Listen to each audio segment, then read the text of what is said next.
ഉദ്ദേശിക്കുക. അപ്പൊ എന്തൊക്കെയാണ് operating system functions ചെയ്യുന്നത് നോക്കാം. First one, process and resource management.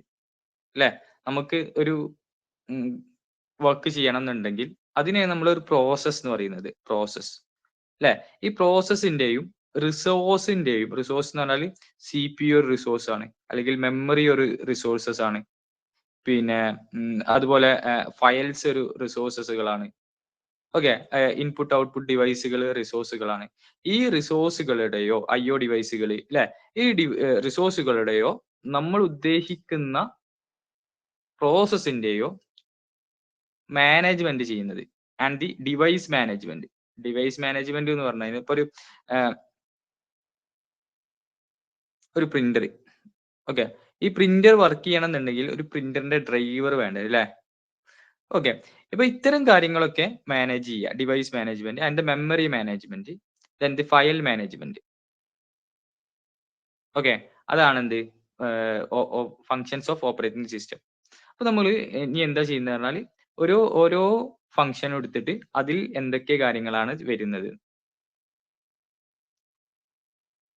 Okay, next process മാനേജ്മെന്റിലേക്ക് നമ്മൾ പോവുകയാണ്. ഓക്കെ, എന്താണ് ഈ പ്രോസസ് എന്ന് പറഞ്ഞു കഴിഞ്ഞാല്? ഓക്കെ, പ്രോസസ് എന്ന് പറഞ്ഞു കഴിഞ്ഞാൽ എന്താ? പ്രോഗ്രാം ഇൻ എക്സിക്യൂഷൻ ആണ് process. Okay, first point, program in execution. അപ്പോ ഒരു പ്രോസസ്സിന്റെ ഉള്ളിൽ നമ്മൾ പറഞ്ഞു പ്രോഗ്രാം ഇൻ എക്സിക്യൂഷൻ അല്ലെ, ലൈൻ ബൈ ലൈൻ ആയിട്ട് നമ്മൾ കൊടുക്കുന്ന ഇൻസ്ട്രക്ഷൻസിനെയാണ് പ്രോഗ്രാംസ് പറയാം അല്ലെ. ലൈൻ ബൈ ലൈൻ ആയിട്ട് നമ്മൾ കൊടുക്കുന്ന ഇൻസ്ട്രക്ഷൻ ആണ് പ്രോഗ്രാംസ്. ഈ എക്സിക്യൂട്ട് ചെയ്യുന്ന പ്രോഗ്രാംസിനെയാണ് നമ്മൾ എന്ത് പറയുന്നത്? പ്രോസസ് എന്ന് പറയുന്നത്. അപ്പോൾ ഒരു പ്രോഗ്രാം എക്സിക്യൂട്ട് ചെയ്യണം എന്നുണ്ടെങ്കിൽ നമുക്ക് എന്തൊക്കെ കൂടെ വേണ്ടി വരും? അപ്പൊ ഈ പ്രോഗ്രാംസ് എക്സിക്യൂട്ട് ചെയ്യാൻ ആവശ്യമായിട്ടുള്ള പിന്നെ രജിസ്റ്റേഴ്സ് വേണ്ടി വരും അല്ലെ. അത്തരം കാര്യങ്ങൾ കൂടി ഈ പ്രോസസ്സിന്റെ ഭാഗമായിട്ടാണ് ഉണ്ടാവുക അല്ലെ. CPU വേണ്ടി വരും, രജിസ്റ്റേഴ്സ് വേണ്ടി വരും. ഇത്തരം കാര്യങ്ങളൊക്കെ എന്താണ്? പ്രോസസ്സിന്റെ ഭാഗമാണ്. ഇനി വേറൊരു കാര്യമാണ് ത്രെഡ്. ഓക്കെ, എന്താണ് ത്രെഡ്? നമ്മൾ ഒരു പ്രോസസ്സ്, ഇതൊരു മൊത്തത്തിലൊരു പ്രോസസ്സാണെന്ന് വിചാരിച്ചോ. ഓക്കെ, ഒരു പ്രോസസ്സ് ഉണ്ട്, അതിനിങ്ങനെ ഓരോ ഇൻസ്റ്റൻസ് ഓഫ് പ്രോസസ്സുകളെയാണ് നമ്മൾ എന്ത് പറയുന്നത്? ത്രെഡ്സ് എന്ന് പറയുന്നത്. അതായത് ഒരുപാട് ത്രെഡ്സ് കൂടി ചേർന്നതായിരിക്കും ഒരു പ്രോസസ്സ്. അപ്പൊ നമുക്ക് ത്രെഡ് എന്ന് പറഞ്ഞു കഴിഞ്ഞാൽ ലൈറ്റ് വെയിറ്റ് പ്രോസസ് എന്ന് പറഞ്ഞൂടെ അല്ലെ. ത്രെഡ് എന്ന് പറഞ്ഞു കഴിഞ്ഞാൽ ലൈറ്റ് വെയിറ്റ് പ്രോസസ് ആണ്. And the segment of A process അല്ലെ, സെഗ്മെന്റ് ഓഫ് പ്രോസസ് എന്ന് പറയാം, സെഗ്മെന്റ് ഓഫ് പ്രോസസ് എന്ന് പറയാം. ഓക്കെ, ഇനി ഒരു process there are multiple threads. Okay അല്ലെ. അപ്പൊ അത് പ്രോസസ്സ് എന്താണ്, ത്രെഡ് എന്താണെന്ന് നിങ്ങൾക്ക് അറിയാം. ഒരു പ്രോസസ്സ് നമ്മളെ കയ്യിൽ ഉണ്ട് എന്നുണ്ടെങ്കിൽ പ്രോസസ്സിന് എന്തൊക്കെ ഉണ്ടാവും? ആ പ്രോസസ്സിന് ഒരു ID ഉണ്ടാവും, പ്രോസസ് ID, PID എന്ന് പറയും. അതിന്റെ ഒരു സ്റ്റേറ്റ് ഉണ്ടാവും, അത് കറന്റ്ലി റണ്ണിങ് ആണോ, അത് എവിടെയാണ് അതിന്റെ ലൊക്കേഷൻസ് കാര്യങ്ങളൊക്കെ ഉള്ള അതിന്റെ ഒരു സ്റ്റേറ്റ് ഉണ്ടാവും. നിങ്ങൾ കമ്പ്യൂട്ടർ സയൻസ് പഠിച്ചവര് പ്രോസസ്സിന്റെ സ്റ്റേറ്റ്സുകൾ ഏതൊക്കെയാണ്, എത്ര സ്റ്റേറ്റ്സ് ഉണ്ട് എന്നൊക്കെ പഠിച്ചിട്ടുണ്ടാവും അല്ലെ. അതിന് സ്റ്റേറ്റ്സ് ഉണ്ട്. And the registers are there. ഒരു പ്രോസസ്സിന് രജിസ്റ്റേഴ്സ് ഉണ്ട്. And the list of opened files, ആ പ്രോസസ് വെച്ചിട്ട് ഓപ്പൺ ചെയ്ത ഫയൽസ് ഏതൊക്കെയാണെന്നൊക്കെ ഉണ്ടാവും. അപ്പൊ ഇത്തരം കാര്യങ്ങൾ കൂടി എന്തുണ്ടാവും? ഒരു പ്രോസസ്സിന്റെ ഉള്ളിൽ ഉണ്ടാവും. അപ്പൊ പ്രോസസ് എന്ന് പറഞ്ഞാൽ എന്താ? ഒരു പ്രോഗ്രാം ഇൻ എക്സിക്യൂഷൻ ആണ് അല്ലെ. ഒരു പ്രിന്റർ എന്ത് ചെയ്യണം? പ്രിന്റ് ചെയ്യണം, അതൊരു പ്രോസസ്സാണ്. അപ്പൊ അത് പ്രിന്റ് ചെയ്യണം എന്നുണ്ടെങ്കിൽ അത് എങ്ങനെയാണ് പ്രിന്റ് ചെയ്യേണ്ടതെന്നുള്ള ഇൻസ്ട്രക്ഷൻസ് ഉണ്ടാവും, അതാണ് പ്രോഗ്രാം അല്ലെ. അപ്പൊ അത് പ്രിന്റ് ചെയ്യുമ്പോൾ അതിന് ആ ഒരു പ്രോസസ്സിന് ഒരു ID വേണം, അതിന്റെ ഒരു സ്റ്റേറ്റ് വേണം, അത് കറന്റ്ലി റണ്ണിങ് ആണോ, അതോ അത് ബ്ലോക്ക് ചെയ്ത് വെച്ചിട്ടുള്ള പ്രോസസ് ആണോ, അതോ ഇനി എക്സിക്യൂട്ട് ചെയ്യാൻ പോകുന്ന പ്രോസസ് ആണോ അല്ലെ. ഇനി അതിന് ഓരോ സ്റ്റാറ്റസും സ്റ്റോർ ചെയ്യാൻ വേണ്ടിയിട്ട് അതിന്റെ രജിസ്റ്റേഴ്സ് വേണം. And the list of filed, ആ ഫയൽ എന്ന് പറഞ്ഞാൽ ഓപ്പൺഡ് ഫയലിന്റെ ലിസ്റ്റ് ആയിരിക്കും. ഓക്കെ, അപ്പൊ ഒരു പ്രോസസ്സിന് ഇത്ര കാര്യങ്ങളൊക്കെ ഉണ്ട് എന്ന് പറഞ്ഞു അല്ലെ. ഇപ്പൊ നിങ്ങൾക്ക് നിങ്ങളൊരു സ്റ്റുഡന്റ് ആണ്, സ്റ്റുഡന്റിന് ഒരു ID ഉണ്ടാവും, ആ സ്റ്റുഡന്റിന്റെ സ്റ്റേറ്റ് ഉണ്ടാവും അല്ലെ. ആ സ്റ്റുഡൻസ് റീസെന്റ് കോളേജിൽ പഠിക്കുന്നുണ്ടോ ഇല്ലേ അല്ലെ. പിന്നെ സ്റ്റുഡന്റുമായിട്ട് ബന്ധപ്പെട്ട ഡാറ്റാബേസുകളൊക്കെ സ്റ്റോർ ചെയ്യാൻ വേണ്ടിയിട്ടുള്ള ഒരു മെമ്മറി ഉണ്ടാവും അല്ലെ. അത്തരം കാര്യങ്ങളൊക്കെ എന്തുണ്ടാവും? ഒരു സ്റ്റുഡന്റ് ഉണ്ടാവും. അപ്പൊ പ്രോസസ്സിന് ഈ കാര്യങ്ങളൊക്കെ ഉണ്ടാവും. ഈ ഇത്തരം കാര്യങ്ങൾ സ്റ്റോർ ചെയ്ത് വെച്ചിട്ടുള്ള ഒരു ഡാറ്റ സ്ട്രക്ചർ ആണ് പ്രോസസ് കൺട്രോൾ ബ്ലോക്ക്, PCB എന്ന് പറയാം. ഓക്കെ, അപ്പൊ ഈ പ്രോസസ്സിന്റെ ഇത്രയും ഇൻഫർമേഷൻ സ്റ്റോർ ചെയ്ത് വെക്കാൻ വേണ്ടിയിട്ട് യൂസ് ചെയ്യുന്ന ഒരു ഡാറ്റ സ്ട്രക്ചർ ആണ് എന്ത് PCB, process control block. Okay, that is data structure store information about the process or currently running program. Okay, that is PCB, process control block. Okay അല്ലേ? അപ്പൊ ഈ പ്രോസസ്സിന് ഇത്ര പാർട്ട് ഉണ്ട് അല്ലേ? And these information are stored in process control block, and process control block is a data structure store information about the process or currently running program. Okay, ഇത്ര കാര്യം okay ആയില്ലേ? അല്ലടാ,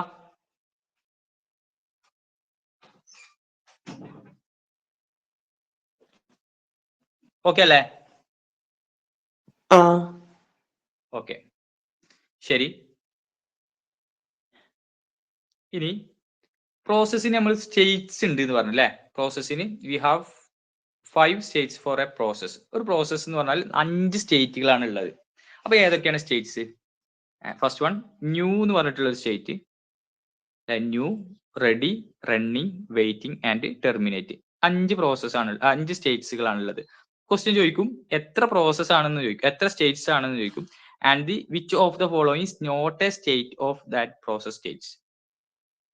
ക്വസ്റ്റ്യൻ വരാൻ സാധ്യതയുണ്ട്. അപ്പൊ കറക്റ്റ് ആയിട്ട് പഠിച്ചു വെക്കുക. New, ready, running, waiting and terminate. ഇനി ഇതെങ്ങനെയാണ് പ്രോസസ്സിന്റെ സ്റ്റേറ്റ് വർക്ക് ചെയ്യാന്ന് നോക്കാം.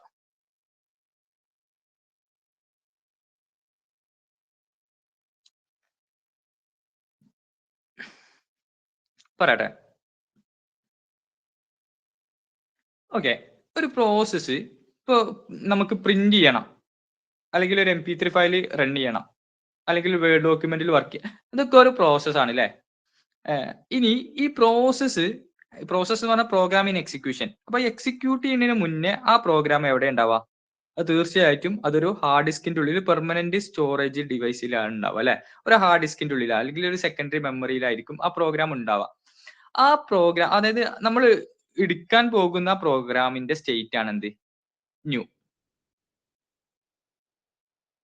മനസ്സിലായോ? ന്യൂ എന്ന് പറഞ്ഞിട്ടുള്ള സ്റ്റേറ്റിലാണ്, അതായത് പ്രോഗ്രാം എക്സിക്യൂട്ട് ചെയ്യുന്നതിന് മുന്നത്തെ സ്റ്റേറ്റ് ആണ്. ഓക്കെ, ഇനി ഈ പ്രോഗ്രാം ഒരു ഇപ്പൊ പ്രിന്റിംഗ് എന്ന് പറഞ്ഞിട്ടുള്ള ആ പ്രോസസ്സ് എടുത്ത് കഴിഞ്ഞതിന് ശേഷം ഇത് റൺ ചെയ്യിക്കണം. ഇത് റൺ ചെയ്യിക്കണം എന്നുണ്ടെങ്കിൽ ഇത് ഈ പ്രോസസ് ന്യൂ എന്ന് പറഞ്ഞ സ്റ്റേറ്റിൽ നിന്ന് എവിടേക്ക് എത്തിക്കണം? റെഡി എന്ന് പറഞ്ഞിട്ടുള്ള ഒരു സ്റ്റേറ്റിലേക്ക് എത്തിക്കണം. അപ്പൊ അതിനെ ആക്ടിവേറ്റ് ചെയ്യാന്നാണ് പറയാ. അതായത് ആ പ്രോസസ്സ് ഉണ്ട് ഇവിടെ, ഈ പ്രോസസ്സിനെ ആക്ടിവേറ്റ് ചെയ്ത് കഴിഞ്ഞാൽ ഈ പ്രോസസ്സ് എവിടേക്ക് എത്തും? ന്യൂ എന്ന് പറഞ്ഞിട്ടുള്ള സ്റ്റേറ്റിൽ നിന്ന് റെഡി എന്ന് പറഞ്ഞിട്ടുള്ള സ്റ്റേറ്റിലേക്ക് എത്തും. അതായത് ഇപ്പൊ നമുക്ക് ഹാർഡ് ഡിസ്ക് ഉണ്ട്, ഈ ഹാർഡ് ഡിസ്കിൽ നിന്ന് ഒരു പ്രോസസ്സ് എടുത്ത് ഇതിനെ റൺ ചെയ്യിക്കണം എന്നുണ്ടെങ്കിൽ ഈ റൺ ചെയ്യിക്കുന്ന പ്രോസസ്സ് എവിടേക്ക് എത്തിക്കണം? റാമിലേക്ക് എത്തിക്കണം അല്ലെ? ഇത് നമുക്ക് അറിയുന്ന കാര്യമാണ്. അപ്പൊ ഈ പ്രോസസ്സ് റാമിലേക്ക് എത്തി. ഓക്കെ, ഈ ഒരു ഇപ്പൊ പ്രോസസ്സ് ഹാർഡ് ഡിസ്കിൽ നിന്നുള്ള സ്റ്റേറ്റ് ആണ് ന്യൂ എന്ന് പറഞ്ഞിട്ടുള്ള സ്റ്റേറ്റ്. ഓക്കെ, നെക്സ്റ്റ് ഈ റാമിലേക്ക് എത്തിക്കഴിഞ്ഞ സ്റ്റേറ്റ് ആണ് എന്ത്? റെഡി എന്ന് പറഞ്ഞിട്ടുള്ള സ്റ്റേറ്റ്. അപ്പൊ റാം, അതായത് ഈ റെഡി എന്ന് പറഞ്ഞിട്ടുള്ള സ്റ്റേറ്റ് എവിടെയാണ് റിസൈഡ് ചെയ്യുന്നത്? മെയിൻ മെമ്മറി അല്ലെങ്കിൽ റാമിലാണ് റിസൈഡ് ചെയ്യുന്നത് അല്ലെ? മെയിൻ മെമ്മറി അല്ലെങ്കിൽ റാമിലാണ് റിസൈഡ് ചെയ്യുന്നത്. ഓക്കെ, ഇനി ഈ പ്രോസസ്സ് വർക്ക് ചെയ്യാണ്. ഈ വർക്ക് ചെയ്യണമെന്നുണ്ടെങ്കിൽ ആ പ്രോസസ്സിനെ ഷെഡ്യൂൾ ചെയ്യണം അല്ലെ? നിങ്ങൾക്ക് കുറച്ച് ഷെഡ്യൂളിംഗ് അൽഗോരിതംസ് ഒക്കെ അറിയാം. അപ്പൊ അത് വെച്ചിട്ടൊക്കെ ഷെഡ്യൂൾ ഓർ ഡിസ്പാച്ച് ചെയ്ത് കഴിഞ്ഞാലാണ് ഈ പ്രോസസ്സ് റൺ ചെയ്യുക. അതായത് ഇപ്പോ റെഡി എന്ന് പറഞ്ഞാൽ ആ പ്രോസസ്സ് റൺ ചെയ്യാൻ വേണ്ടിയിട്ട് റെഡി ആയി നിൽക്കുക. ഓക്കെ, ഇനി ഇത് റൺ ചെയ്യണമെന്നുണ്ടെങ്കിൽ ഷെഡ്യൂൾ ചെയ്യണം. ഷെഡ്യൂൾ ചെയ്ത് കഴിഞ്ഞാലാണ് അത് റണ്ണിങ് സ്റ്റേറ്റിലേക്ക് എത്തുക. റണ്ണിങ് സ്റ്റേറ്റിലേക്ക് എത്തുമ്പോഴും ഈ പ്രോസസ്സ് എവിടെയായിരിക്കും? മെയിൻ മെമ്മറിയിലായിരിക്കും. മെയിൻ മെമ്മറിയിലാണ് ഈ പ്രോസസ്സ് കംപ്ലീറ്റ് ആവുക. ആൻഡ് ആ റണ്ണിങ് കഴിഞ്ഞ് കഴിഞ്ഞാൽ ആ പ്രോസസ്സ് എവിടേക്ക് എത്തും? ടെർമിനേറ്റ് എന്ന് പറഞ്ഞിട്ടുള്ള ആ പ്രോസസ്സ്, അവിടെ പ്രോസസ്സ് ഓക്കെ ആക്കി കഴിഞ്ഞു. അതായത് ഈ പ്രോസസ്സ് ഇവിടെ നിന്ന് ഇങ്ങനെ പോയി ടെർമിനേറ്റ് ചെയ്ത്, അതായത് പ്രോസസ്സ് റൺ ചെയ്ത് കഴിഞ്ഞു.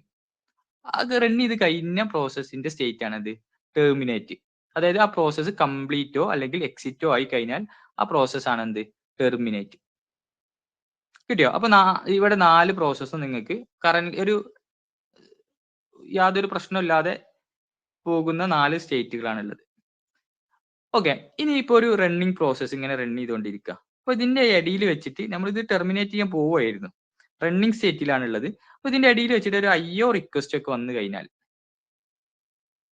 അപ്പൊ ഒരു IO റിക്വസ്റ്റ് വന്നു കഴിഞ്ഞാൽ ചിലപ്പോൾ ആ ഒരു പ്രോസസ്സിനെ ഒന്ന് ഹോൾഡ് ചെയ്ത് വെക്കണം.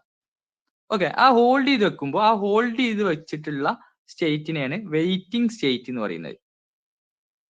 ഓക്കെ, അപ്പൊ IO റിക്വസ്റ്റ് വന്നാൽ, ഇൻപുട്ട് ഔട്ട്പുട്ട് റിക്വസ്റ്റ്, ഇപ്പൊ വേറെ എന്തെങ്കിലും അതിൽ കൂടുതൽ പ്രയോറിറ്റി ഇല്ല റിക്വസ്റ്റ് വന്നു കഴിഞ്ഞാൽ, അപ്പൊ ഈ കറന്റ്ലി റണ്ണിങ് ആയിട്ടുള്ള സ്റ്റേറ്റ്സിനെ മാറ്റി അത് വെയിറ്റിംഗ് സ്റ്റേറ്റിലേക്ക് എത്തും പ്രോസസ്സ്. ഓക്കെ, ഇനി ആ IO റിക്വസ്റ്റ് അവിടുന്ന് കംപ്ലീറ്റ് ആയി കഴിഞ്ഞു കഴിഞ്ഞാൽ നേരെ പിന്നെയും വീണ്ടും റണ്ണിങ് സ്റ്റേറ്റിലേക്കല്ല പോവുക, വീണ്ടും വെയിറ്റിംഗ് സ്റ്റേറ്റിൽ നിന്ന് നേരെ IO റിക്വസ്റ്റ് കംപ്ലീറ്റ് ആയി കഴിഞ്ഞാൽ റെഡി സ്റ്റേറ്റിലേക്ക് പോയി വീണ്ടും അതിനെ ഷെഡ്യൂൾ ചെയ്ത് കഴിഞ്ഞാൽ മാത്രമേ റണ്ണിങ് സ്റ്റേറ്റിലേക്ക് പോവുള്ളൂ. അപ്പൊ IO റിക്വസ്റ്റ് വന്നു കഴിഞ്ഞാൽ വെയിറ്റിംഗ് സ്റ്റേറ്റിലേക്ക് എത്തും, തിരിച്ച് IO കംപ്ലീറ്റ് ആയി കഴിഞ്ഞാൽ റെഡി സ്റ്റേറ്റിൽ പോയി ഷെഡ്യൂൾ ചെയ്തിട്ട് റണ്ണിങ് സ്റ്റേറ്റിലേക്ക് എത്തും. ഇനി നോക്കിയാ, ഇനി IO റിക്വസ്റ്റ് വന്നു കഴിഞ്ഞാൽ ഒരു വെയിറ്റിംഗ് ആണ് നടക്കുക, അതായത് ഇപ്പൊ റണ്ണിങ് ഇത് അതിനെ വെയിറ്റിംഗ് ചെയ്തു. ഇനി ഇന്ററപ്റ്റ് വരികയാണെന്നുണ്ടെങ്കിൽ, എന്തെങ്കിലും ഇന്ററപ്റ്റ് വരികയാണെന്നുണ്ടെങ്കിൽ റണ്ണിങ് സ്റ്റേറ്റിൽ നിന്ന് നേരെ റെഡി സ്റ്റേറ്റിലേക്ക് തന്നെ പോകും.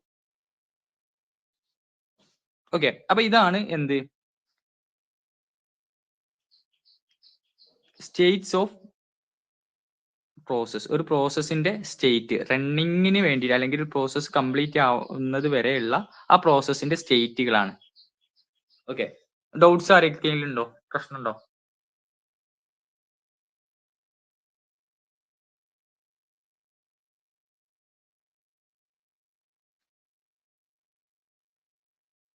ഇതുവരെ പറഞ്ഞതിൽ പ്രശ്നമുണ്ടോ? ഓക്കെ അല്ലേ? അല്ലേ അല്ലേ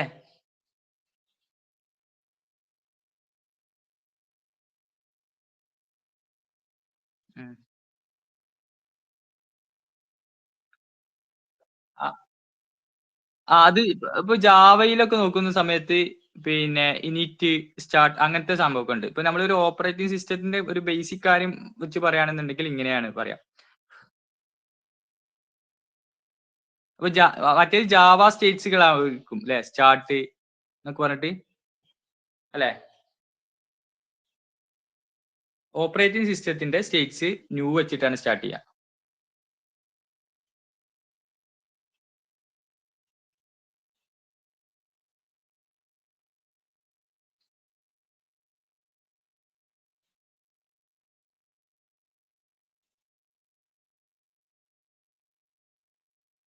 ഇപ്പൊ ജാവയിൽ ഇപ്പൊ runnable, blocked, waiting, timed waiting എന്നൊക്കെ പറഞ്ഞിട്ട് ഉള്ള സ്റ്റേറ്റ്സുകളൊക്കെ അല്ലേ.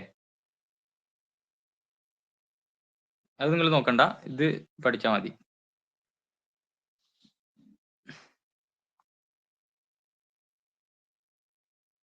ഓക്കെ,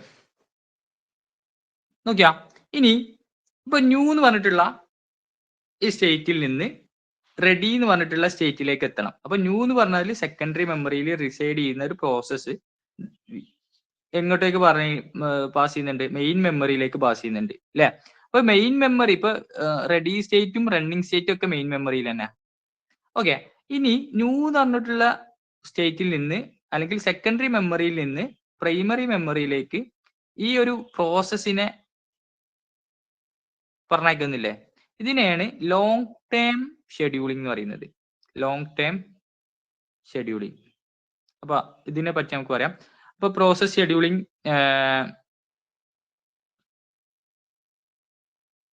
എന്ന് പറഞ്ഞു കഴിഞ്ഞാൽ എന്താണ്, ഇപ്പൊ റണ്ണിങ് പ്രോസസ്സിന് ഫ്രം CPU, അതായത് ഒരു CPU നിന്ന് റണ്ണിങ് പ്രോസസ്സിന് റിമൂവ് ചെയ്യുക, ആൻഡ് ദി അനദർ പ്രോസസ്സ് ആ CPU കൊണ്ടുവരാം. അത് നമുക്ക് പറയാം. ഇനി ഈ ഷെഡ്യൂളിംഗ് വീണ്ടും നമുക്ക് ഇങ്ങനെ ക്ലാസിഫൈ ചെയ്തിട്ടുണ്ട്. ലോങ് ടേം ഷെഡ്യൂളിംഗ്, അതിനെ നമ്മൾ എന്ത് പറയുന്നത്, ഇപ്പൊ നിങ്ങൾ ഓക്കെ, ഷെഡ്യൂളിംഗ് എന്ന് പറഞ്ഞു കഴിഞ്ഞാൽ removal of running process from CPU and the selection of another process on the basis of particular strategies. അതാണ് ഷെഡ്യൂളിംഗ് എന്ന് പറഞ്ഞാൽ. Removal of running process from CPU and selection of another process on the basis of particular strategy. Okay, ഇനി ഈ scheduling വീണ്ടും നമ്മൾ classify ചെയ്തിട്ടുണ്ട്. ഏതൊക്കെയാ? Long term scheduling. Long term ഷെഡ്യൂളിംഗിന് ജോബ് ഷെഡ്യൂളിംഗ് എന്ന് പറയുന്നത്. അതായത് ഇപ്പൊ നമ്മൾ നേരത്തെ പറഞ്ഞില്ലേ, ഇവിടെ നോക്കാം, ലോങ് ടേം ഷെഡ്യൂളിംഗ് ഉണ്ട്, ഷോർട്ട് ടേം ഷെഡ്യൂളിംഗ് ഉണ്ട്, ആൻഡ് മീഡിയം ടേം ഷെഡ്യൂളിംഗ്. അപ്പൊ എന്താണ് ഈ ലോങ് ടേം ഷെഡ്യൂളിംഗ്, എന്താണ് ഈ ഷോർട്ട് ടേം ഷെഡ്യൂളിംഗ്, ആൻഡ് എന്താണ് മീഡിയം ടേം ഷെഡ്യൂളിംഗ്. അപ്പൊ ലോങ് ടേം ഷെഡ്യൂളിംഗിന് ജോബ് ഷെഡ്യൂളിംഗ് പറയുന്നത്, ഷോർട്ട് ടേം ഷെഡ്യൂളിംഗ് ആണെങ്കിൽ CPU scheduling, and the medium term scheduling is shopping. Medium term scheduling shopping. Okay, ഇനി long term scheduling എന്ന് പറഞ്ഞു കഴിഞ്ഞാൽ ready two is developed. അതായത് ഇപ്പോ ലോങ് ടേം ഷെഡ്യൂളിംഗ് ആണെങ്കിൽ ഇപ്പൊ ഈ ന്യൂ എന്ന് പറഞ്ഞിട്ടുള്ള സ്റ്റേറ്റിൽ നിന്ന് റെഡി എന്ന് പറഞ്ഞിട്ടുള്ള സ്റ്റേറ്റിലേക്ക് എത്തിക്കണമെന്നുണ്ടെങ്കിൽ സെക്കൻഡറി മെമ്മറിയിൽ നിന്ന് പ്രൈമറി മെമ്മറിയിലേക്ക് എത്തണം, ഐ മീൻ മെയിൻ മെമ്മറിയിലേക്ക് അല്ലെങ്കിൽ റാമിലേക്ക് എത്തണം. അപ്പോൾ ഇവിടെ ഈ പ്രോസസ്സിന് ഒരു റെഡി ക്യൂ എന്ന് പറഞ്ഞിട്ടുള്ള ഒരു ഡാറ്റ സ്ട്രക്ചർ കൂടി ഇതിന്റെ ഉള്ളിൽ കൺസ്ട്രക്ട് ചെയ്യണം. നിങ്ങൾ അത്രമാത്രം ഒന്നും പോകണ്ട, എന്നാൽ മാത്രമേ ഈ പ്രോസസ്സ് ഇവിടേക്ക് എത്തുള്ളൂ. ഓക്കെ, അപ്പൊ ഈ റെഡി ക്യൂ ഡെവലപ്പ് ചെയ്യണം ഈ ലോങ് ടേം ഷെഡ്യൂളിംഗ് നടക്കുന്ന സമയത്ത്. എന്നിട്ട് ആ സെക്കൻഡറി മെമ്മറിയിൽ നിന്ന് പ്രൈമറി മെമ്മറിയിൽ, ഇത് കുറച്ചും കൂടി ടൈം കൺസ്യൂമിങ് ആണ്. ഓക്കെ, ഇതാണ് ലോങ് ടേം ഷെഡ്യൂളിംഗ്. ഓക്കെ, ഇനി ഷോർട്ട് ടേം ഷെഡ്യൂളിംഗ് എന്ന് പറഞ്ഞു കഴിഞ്ഞാൽ റെഡിയിൽ നിന്ന് റണ്ണിങ്ങിലേക്ക്, അതായത് ഇപ്പൊ റെഡിയും റണ്ണിങ്ങും ഇത് രണ്ടും മെയിൻ മെമ്മറിയിൽ തന്നെ, ഇപ്പൊ ടൈം അത്ര കുറവാണ്. ആൻഡ് CPU ഷെഡ്യൂളിംഗ് ആണ് ഇത് പറയുന്നത്. ഓക്കെ, ഷോർട്ട് ടേം ഷെഡ്യൂളിംഗ് എന്ന് പറഞ്ഞാൽ CPU scheduling, and medium term scheduling എന്ന് പറഞ്ഞു കഴിഞ്ഞാൽ സ്വാപ്പിംഗ് ആണ്. അതായത് മീഡിയം ടേം ഷെഡ്യൂളിംഗ് എന്ന് പറഞ്ഞു കഴിഞ്ഞാൽ നോക്കിയാ, ഇപ്പോ റെഡി സ്റ്റേറ്റിലുള്ള ഒരു പ്രോസസ്സ്, ഓക്കെ, P1 എന്ന് പറഞ്ഞിട്ടുള്ള ഒരു പ്രോസസ്സ് റെഡി സ്റ്റേറ്റിലേക്ക് എത്തി. അതായത് P1 ന്യൂന്നിൽ നിന്ന് എവിടേക്ക് എത്തി, റെഡി സ്റ്റേറ്റിലേക്ക് എത്തി. ഓക്കെ, അത് റൺ ചെയ്യാൻ ഇങ്ങനെ വെയിറ്റ് ചെയ്തുകൊണ്ടിരിക്കുന്നു. അടുത്തത് എന്താണ്, P1 എന്ന് പറഞ്ഞിട്ട് പ്രോസസ്സ് റണ്ണിങ് സ്റ്റേറ്റിലേക്ക് എത്തണം അല്ലെ. ആക്ച്വലി അതായിരുന്നു സംഭവിക്കേണ്ടിയിരുന്നത്.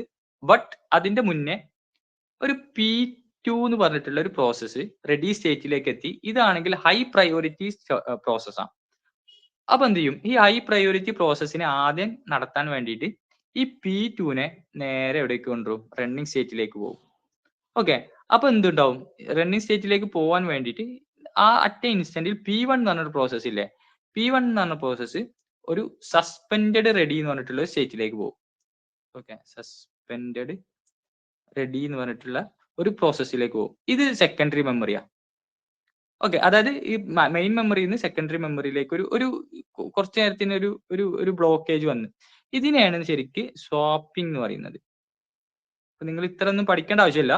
ഇപ്പൊ സ്വാപ്പിംഗ് എന്ന് പറഞ്ഞാൽ റെഡി സ്റ്റേറ്റിൽ നിന്ന് സസ്പെൻഡഡ് ഇതിലേക്ക് പോകുന്നത്, അതിനാണ് മീഡിയം ടേം ഷെഡ്യൂളിംഗ് അല്ലെങ്കിൽ സ്വാപ്പിംഗ് എന്ന് പറയുന്നത്. അപ്പൊ ജസ്റ്റ് ഇത് മാത്രം നോക്കിയാൽ മതി, medium term scheduling or swapping. Okay, അപ്പൊ ലോങ് ടേം ഷെഡ്യൂളിംഗ് എന്ന് പറഞ്ഞു കഴിഞ്ഞാൽ ready queue is developed and the new സ്റ്റേറ്റിൽ നിന്ന് റെഡി സ്റ്റേറ്റിലേക്ക് പോകുന്നത് അല്ലെ. ഷോർട്ട് ടേം ഷെഡ്യൂളിംഗ് എന്ന് പറഞ്ഞാൽ ഒരു പ്രോസസ് ഫ്രം റെഡി ക്യൂ, ആ ഡെവലപ്പ് ചെയ്ത റെഡി ക്യൂവിൽ നിന്ന് നമുക്ക് റൺ ചെയ്യാൻ വേണ്ടിയിട്ട് യൂസ് ചെയ്യുന്നത്, എക്സിക്യൂട്ട് ചെയ്യാൻ വേണ്ടിയിട്ട്, അതിന് CPU ഷെഡ്യൂളിംഗ് എന്ന് പറയുന്നത്. And next is medium term scheduling. Process can stop temporally out of main memory to secondary memory and make that may available to other process. ഏത് പ്രോസസ്സ്, ഹൈ പ്രയോറിറ്റി പ്രോസസ്സ് വരുന്ന സമയത്ത് process can stop temporally from the main memory to ഒരു hard ഡിസ്കിലേക്ക് അല്ലെ. അതിനെയാണ് medium term scheduling also called എന്താണ്, medium term scheduling swapping എന്ന് പറയുന്നത് അല്ലെ. Okay, next. അപ്പൊ ഓക്കെ അല്ലേ, എത്ര ഓക്കെ അല്ലേ മീഡിയം ടേം ഷെഡ്യൂളിംഗ്.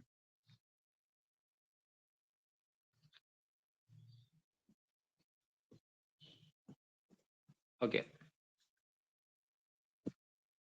നിങ്ങൾ എഴുതുന്നുണ്ടോ, എന്താ ചെയ്യുന്നേ,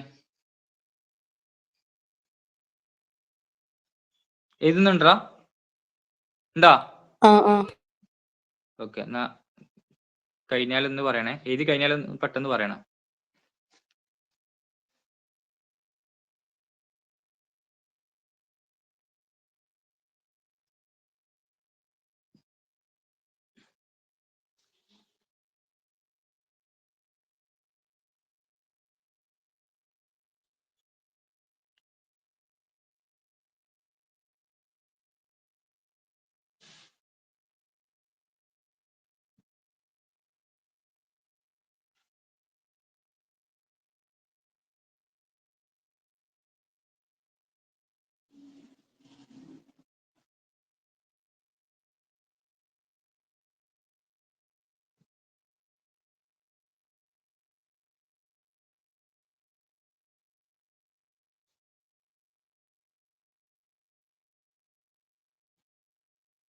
കഴിഞ്ഞില്ലേ?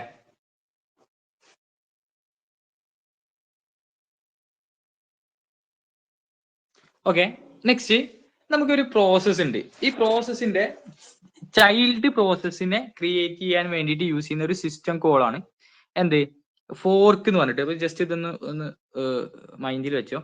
ഫോർക്ക് എന്ന് പറഞ്ഞു കഴിഞ്ഞാൽ system call creating a new process. ഒരു പുതിയ പ്രോസസ്സ് ക്രിയേറ്റ് ചെയ്യാൻ വേണ്ടി യൂസ് ചെയ്യുന്ന സിസ്റ്റം കോൾസ് ആണ് എന്ത്? ഫോർക്ക് അല്ലെ? ഇനി ഈ ഫോർക്ക് എങ്ങനെ വർക്ക് ചെയ്യണത്? ഇപ്പൊ ഒരു പി എന്ന് പറഞ്ഞിട്ടുള്ള ഒരു പ്രോസസ് ഉണ്ട്. ഈ പ്രോസസ്സിനെ ഒരു ചൈൽഡ് പ്രോസസ്സ് ക്രിയേറ്റ് ചെയ്യണമെന്നുണ്ടെങ്കിൽ ഇവിടെ എന്ത് ചെയ്യണം? ഒരു ഫോർക്ക് എന്ന് പറഞ്ഞിട്ടുള്ള ഒരു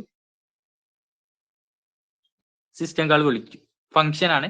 ആ ഫംഗ്ഷന്റെ ഉള്ളിൽ സം പ്രോഗ്രാംസ് ഉണ്ടാവും. ആ പ്രോഗ്രാംസ് റൺ ചെയ്ത് കഴിയുമ്പോൾ ആ പ്രോസസ്സിന്റെ exact copy of the process എന്ത് ചെയ്യും?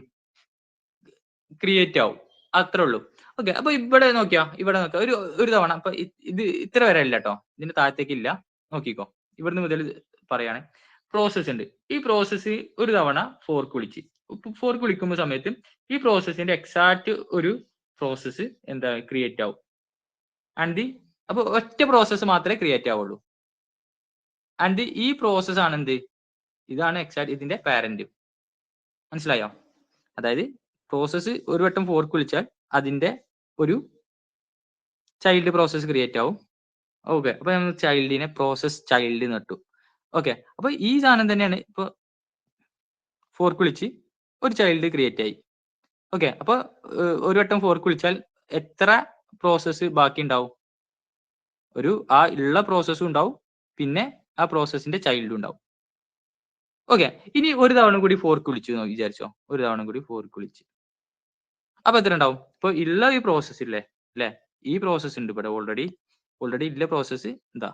ഇയാളാണ്. പിന്നെ വേറെ എന്തൊക്കെയാ? ഇപ്പൊ ഇതിന് എന്തുണ്ടാവും? ഒരു പ്രോസസ്സിന് ഒരു ചൈൽഡ് അല്ലെ? ഇതൊരു ചൈൽഡാണ്, ഇതൊരു ചൈൽഡാണ്, ഇതൊരു ചൈൽഡാണ്. അപ്പൊ 2 വട്ടം പ്രോസസ്സ് വിളിച്ചു കഴിഞ്ഞാൽ ആ പാരന്റിനോട് ഒരു വട്ടം ഒന്നുണ്ടാവും, ദെൻ ദ ചൈൽഡ് പ്രോസസ് ഉണ്ടാവും. അപ്പൊ total number of process after n fork, അതിനുശേഷം n ഫോർക്ക് വിളിച്ചു കഴിഞ്ഞാൽ അതിന്റെ ശേഷം 2n പ്രോസസ്സുകൾ ഉണ്ടാവും. 2n പ്രോസസ് എന്ന് പറഞ്ഞു കഴിഞ്ഞാൽ 2n-1 ചൈൽഡ് പ്രോസസ്സും 1 പാരന്റ് പ്രോസസ്സും അല്ലെ? സംഭവം മനസ്സിലായോ?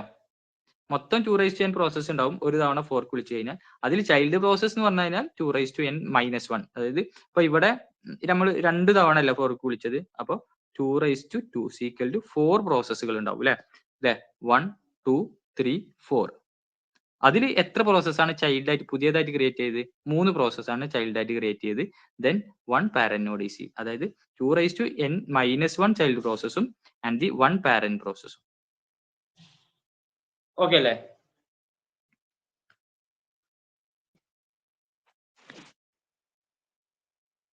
ഫോർക്ക് എന്ന് പറഞ്ഞൊരു സിസ്റ്റം കാൾ എന്തിനു വേണ്ടിയിട്ടായിരുന്നു? Creating a new process create ചെയ്യാൻ വേണ്ടിയിട്ട്.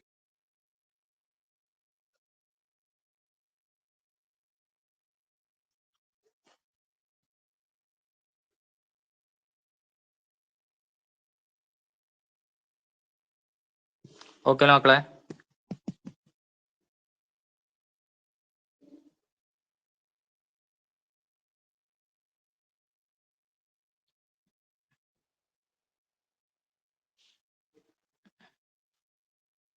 ഓക്കെ ഞാൻ സ്ക്രോൾ ചെയ്യുന്നുണ്ട്.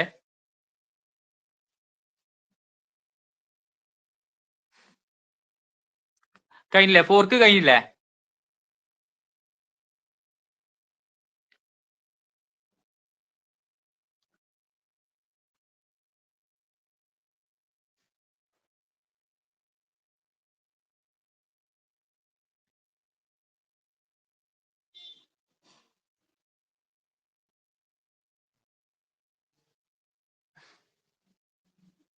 ഓക്കെ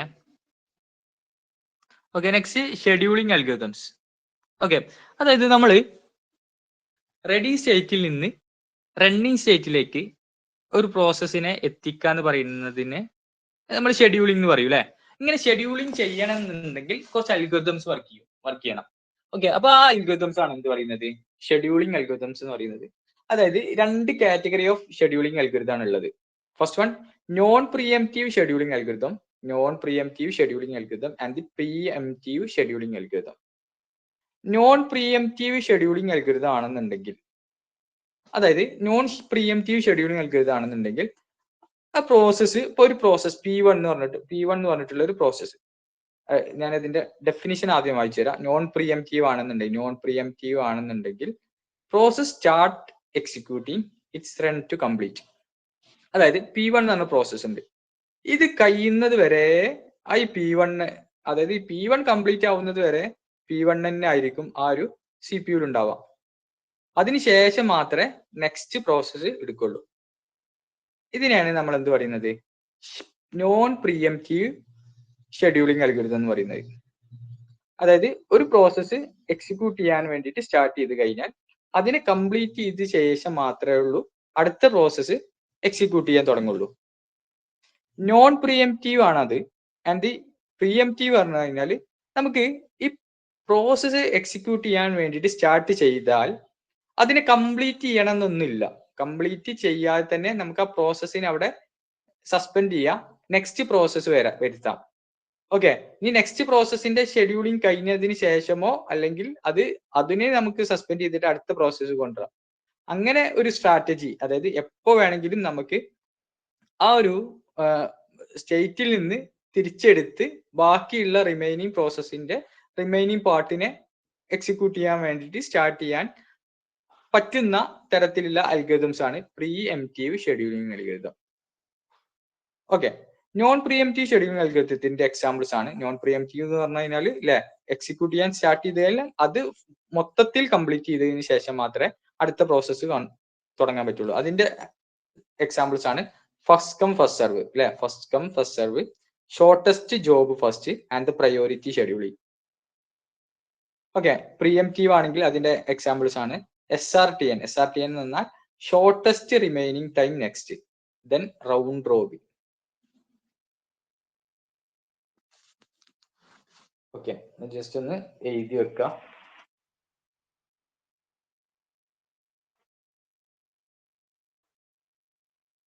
നോൺ പ്രീഎംപ്റ്റീവിന്റെ എക്സാമ്പിൾസ് നോക്കാം. First come first serve, shortest job first, priority scheduling, then SRTN that means shortest remaining time next and the round robin algorithms. അപ്പൊ ഈ ഒരു രണ്ട് കാറ്റഗറി നിങ്ങൾ കറക്റ്റ് ആയിട്ട് പഠിച്ചു പോവാം.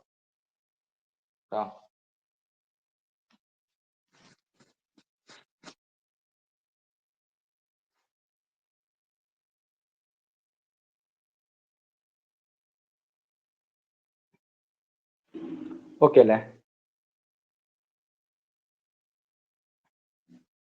ഇനി നമുക്ക് കുറച്ച് ടൈമിംഗ് ഉണ്ട്. അതായത് ഷെഡ്യൂളിംഗ് നമുക്ക് ചെയ്യണം എന്നുണ്ടെങ്കിൽ കുറച്ച് ഷെഡ്യൂളിംഗ് ഒക്കെ ടൈം കൺസ്ട്രെയിൻ ബേസ് ചെയ്തിട്ടാണ് അല്ലെ. അപ്പൊ കുറച്ച് ടൈമിംഗ് ടെർമിനോളജീസ് ഉണ്ട് ഷെഡ്യൂളിംഗിൽ. അപ്പൊ അത് ഏതൊക്കെയാന്ന് നോക്കാം. ഫസ്റ്റ് വൺ ആണ് burst time. Okay, burst time എന്ന് പറഞ്ഞു കഴിഞ്ഞാൽ ഒരു പ്രോസസ്സ് എക്സിക്യൂട്ട് ചെയ്യാൻ ആവശ്യമായിട്ടുള്ള ടൈം. ഇപ്പൊ P1 എന്ന് പറഞ്ഞിട്ടുള്ള പ്രോസസ്സ് ഉണ്ട്. ഇത് എക്സിക്യൂട്ട് ചെയ്യണമെന്നുണ്ടെങ്കിൽ 20 മില്ലി സെക്കൻഡ് അല്ലെങ്കിൽ നാനോ സെക്കൻഡ് ആണെന്നുണ്ടെങ്കിൽ 20 ആണ് ഇതിന്റെ ബേസ്റ്റ് ടൈം. ഓക്കെ, ഇനി അതിനുശേഷം വരുന്നതാണ് P2. P2ന് എനിക്ക് ചിലപ്പോൾ 2 നാനോ സെക്കൻഡ് മതിയാവും. മനസ്സിലായ? അപ്പൊ അതിനെയാണ് എന്ത് പറയുന്നത്, ബേസ്റ്റ് ടൈം എന്ന് പറയുന്നത്. The time required to a process for execution. ഒരു പ്രോസസ്സ് എക്സിക്യൂട്ട് ചെയ്യാൻ ആവശ്യമായിട്ടുള്ള സമയം. Then the arrival time. ഈ പേരിൽ തന്നെ ഉണ്ട് എന്താണ് അറൈവൽ ടൈം. അതായത് ആ പ്രോസസ്സ് റെഡി ക്യൂലേക്ക് വരുന്ന ആ സമയം ഉണ്ടല്ലോ. ചിലത് നമ്മൾ പ്രോസസ്സ് സ്റ്റാർട്ട് ചെയ്യുന്നതിന്റെ മുന്നേ തന്നെ റെഡി ക്യൂവിൽ എത്തിക്കഴിഞ്ഞിട്ടുണ്ടാവും. അപ്പൊ അറൈവൽ ടൈം 0 ആയിരിക്കും. ചിലപ്പോൾ 2 മില്ലി സെക്കൻഡ് കഴിഞ്ഞതിന് ശേഷമായിരിക്കും ഓരോ പ്രോസസ്സ് എത്തുക. ഓക്കെ, അപ്പൊ അറൈവൽ ടൈം എന്തായിരിക്കും, 2 ആയിരിക്കും. അതായത് ഇപ്പൊ നിങ്ങളിപ്പോ ക്ലാസ്സിലേക്ക് വരുന്ന സമയം, ഓക്കെ, ക്ലാസ് തുടങ്ങുന്നതിന്റെ മുന്നേ നിങ്ങൾ എത്താന്നുണ്ടെങ്കിൽ അറൈവൽ ടൈം 0 ആണ്. ഓക്കെ, ക്ലാസ് സ്റ്റാർട്ട് ചെയ്യുമ്പോൾ നിങ്ങളുടെ ക്ലാസ് സ്റ്റാർട്ട് ചെയ്യുന്ന ടൈം ലൈന് ഓൺ ആക്കി കഴിഞ്ഞു കഴിഞ്ഞാൽ ക്ലാസ് തുടങ്ങുന്നതിന് മുന്നേ നിങ്ങൾ ആ ക്ലാസ്സിന്റെ ഉള്ളിൽ ഉണ്ടെന്നുണ്ടെങ്കിൽ അറൈവൽ ടൈം 0 ആണ്. പിന്നെ ക്ലാസ് തുടങ്ങിയിട്ട് ഒരു 5 മിനിറ്റ് ആണ് കഴിഞ്ഞതിന് ശേഷമാണ് എത്തുന്നതെങ്കിൽ അറൈവൽ ടൈം 5. അല്ലെ, മനസ്സിലായോ? നെക്സ്റ്റ് ഒരു 10 മിനിറ്റ് കഴിഞ്ഞ ആളുകളുടെ അറൈവൽ ടൈം എന്തായിരിക്കും, 10 ആയിരിക്കും. ഓക്കെ, ഇനി നെക്സ്റ്റ് ആണ് കംപ്ലീഷൻ ടൈം. കംപ്ലീഷൻ ടൈം എന്ന് പറഞ്ഞു കഴിഞ്ഞാൽ ഒരു പ്രോസസ്സ് കംപ്ലീറ്റ് ചെയ്ത് കഴിയാൻ ആവശ്യമായിട്ടുള്ള സമയം. അതായത് ഇപ്പോ ഫസ്റ്റ് അവർ ഞാൻ ക്ലാസ് എടുക്കുകയാണ്. അറൈവൽ ടൈം എന്ന് പറഞ്ഞാൽ നിങ്ങൾ ആ പ്രോസസ്സ് എത്താനുള്ള സമയം. ഓക്കെ, ആ പ്രോസസ്സിന്റെ ഉള്ളിലേക്ക് എത്താനുള്ള സമയം. ഓക്കെ, ഇനി കംപ്ലീഷൻ ടൈം എന്ന് പറഞ്ഞാൽ ഞാൻ ഫസ്റ്റ് അവർ ക്ലാസ് എടുത്ത്, അപ്പൊ ഒരു ക്ലാസ്സിന് അരമണിക്കൂറാണെന്നുണ്ടെങ്കിൽ ഫസ്റ്റത്തെ അവറിന്റെ കംപ്ലീഷൻ ടൈം പറഞ്ഞാൽ 13 ആണ്. സെക്കൻഡ് അവർ ആള് ക്ലാസ് എടുത്ത് തീരാനുള്ള സമയം എത്ര ആയിരിക്കും? അപ്പോ 60 മിനിറ്റ് ആയിരിക്കും അല്ലെ? അപ്പൊ അതാണ് completion time. Okay, next waiting time. Waiting time എന്ന് പറഞ്ഞാൽ time required for a process wait for a CPU. Okay, next turner waiting time എന്ന് പറഞ്ഞാൽ ഇപ്പൊ ഞാൻ ഫസ്റ്റ് അവർ ക്ലാസ് എടുത്തു, അതിന് ശേഷം ഞാൻ ക്ലാസ്സിൽ നിന്ന് ഇറങ്ങിയില്ല, അപ്പൊ അടുത്ത ആള് വന്നിട്ട് ഒരു 5 മിനിറ്റ് വെയിറ്റ് ചെയ്ത്, അതാണ് വെയിറ്റിംഗ് ടൈം. ഓക്കെ, അത് പ്രോസസ് വെച്ച് നിങ്ങൾ എന്ത് ചെയ്യുക, കണക്ട് ചെയ്യുക. നെക്സ്റ്റ് ടേൺ അറൌണ്ട് ടൈം എന്ന് പറഞ്ഞാൽ total time taken to execute a process from the moment it enters and ready queue to its completion. അതായത് ഈ ബേസ്റ്റ് ടൈം ഉണ്ടല്ലോ, ബേസ്റ്റ് ടൈം എന്ന് പറഞ്ഞാൽ ഒരു പ്രോസസ് കംപ്ലീറ്റ് ചെയ്യാനുള്ള സമയം പ്ലസ് നമ്മൾ വെയിറ്റ് ചെയ്ത സമയം, അതിനെയാണ് നമ്മൾ എന്ത് പറയുന്നത്, ടേൺ അറൌണ്ട് ടൈം എന്ന് പറയുന്നത്. ടോട്ടൽ ടൈം ടേക്കനാ. ടേൺ അറൌണ്ട് എന്ന് പറഞ്ഞു കഴിഞ്ഞാൽ total time taken to execute a process from the moment it enters to the ready queue to its completion. Okay, ശരിയല്ലേ? നെക്സ്റ്റ് അപ്പൊ നിങ്ങൾക്ക് എന്ത് ചെയ്യാം, burst time and arrival time, completion time and waiting time, turn around time. Okay, next first ഇനി scheduling അൽഗോരിതത്തിലേക്ക് വരികയാണ്. Scheduling അൽഗോരിതത്തിലേക്ക് വരുന്ന സമയത്ത് നെക്സ്റ്റ് ഫസ്റ്റ് വൺ ആണ് ഫസ്റ്റ് കം ഫസ്റ്റ് സെർവ്. ഇത് ജസ്റ്റ് ഞാനിത് ഇങ്ങനെ പറഞ്ഞു പോകുന്നേ ഉള്ളൂ. ഇതിന്റെ ഉള്ളിലത്തെ ഈ പ്രോബ്ലമാറ്റിക് ക്വസ്റ്റ്യൻസ് ഒന്നും ഉണ്ടാവില്ല. പക്ഷെ ഞാൻ കുറച്ചൊന്ന് മേലേക്കാക്കോ. ഇതാണോ? അല്ലല്ല, ഇത് പറഞ്ഞോളേ. ഇത് കഴിഞ്ഞില്ലേ? ഇത് കഴിഞ്ഞില്ലേ? ടേൺ അറൗണ്ട് കൂടി. Turn around. ഓക്കെ,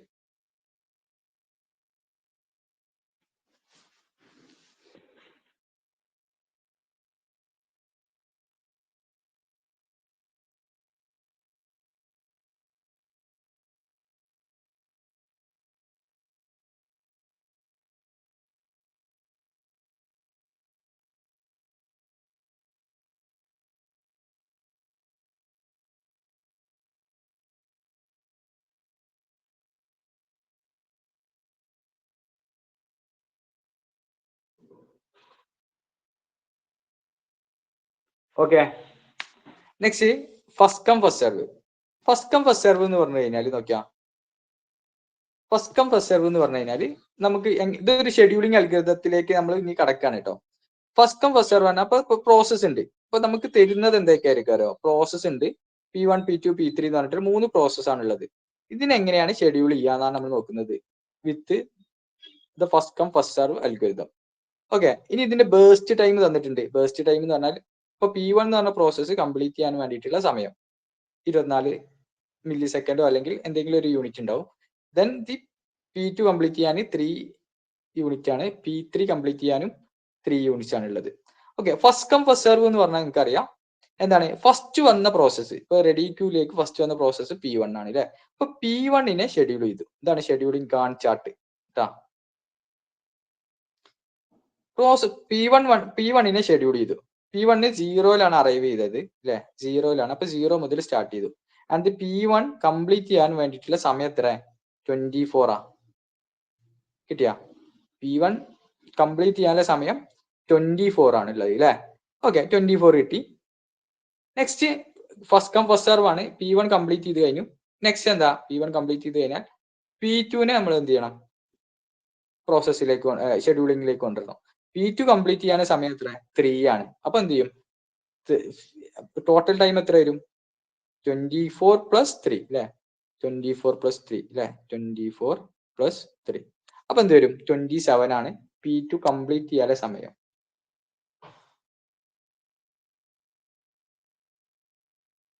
കിട്ടിയോ? നെക്സ്റ്റ് അപ്പൊ completion time P1 completion time 24. ഇപ്പൊ നമ്മൾ ഇതിൽ ഈ ഒരു ടേബിളിൽ എന്ത് ചെയ്യണം? അത് നമ്മൾ എൻ്റർ ചെയ്യാം. ഏതാ കംപ്ലീഷൻ ടൈം എന്താ? P1 completion time 24 and the P2 completion time 27. Then the P3 ക്ക് വരുന്ന സമയത്ത് 30, അതായത് P3 എന്ന് പറഞ്ഞാൽ 27 + 3 അല്ലെ. അപ്പൊ 30 സമയം P3 കംപ്ലീറ്റ് ചെയ്യാനുള്ളത്. ഓക്കെ, അപ്പൊ നമ്മൾ എന്ത് ചെയ്യണം, ഇത് ഈ ഗാൺ ചാർട്ടിൽ നിന്ന് കംപ്ലീഷൻ ടൈം നമുക്ക് കിട്ടും. നെക്സ്റ്റ് നമുക്ക് കാണേണ്ടത് turn around time and waiting ടൈമാണ്. ടേൺ അറൗണ്ട് ടൈം എങ്ങനെയാണ് നമ്മൾ കാണാം, അതായത് ടേൺ അറൗണ്ട് ടൈം എന്ന് പറഞ്ഞാൽ burst time plus waiting time ആയിരുന്നു അല്ലെ. പക്ഷെ നമുക്ക് വെയിറ്റിംഗ് ടൈം കണ്ടിട്ടില്ല. അപ്പൊ അതുകൊണ്ട് എന്ത് ചെയ്യാം, നമുക്ക് ഇങ്ങനെ പറയാം, completion time minus arrival time ആണ് എന്ത് ടേൺ അറൗണ്ട് ടൈം. അപ്പൊ ഇത് ഈ ഒരു പോയിന്റ് നിങ്ങൾ ഒന്ന് നോട്ട് ചെയ്ത് വെക്കാം അല്ലെ. അപ്പൊ ടേൺ അറൗണ്ട് ടൈം എന്ന് പറഞ്ഞാൽ ടേൺ അറൗണ്ട് ടൈം എന്ന് പറഞ്ഞു കഴിഞ്ഞാൽ എന്തൊക്കെ ഉണ്ട്, നിങ്ങളുടെ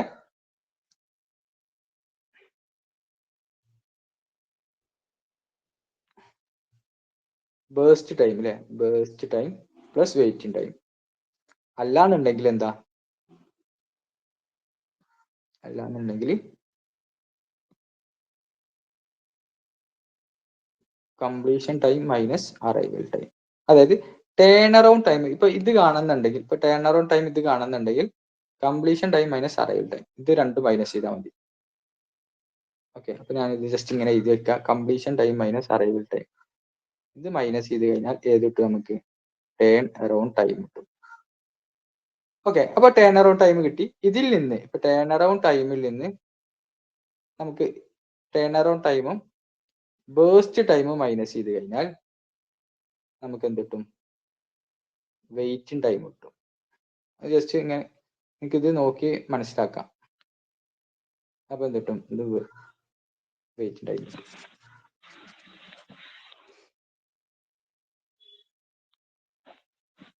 ഓക്കെ,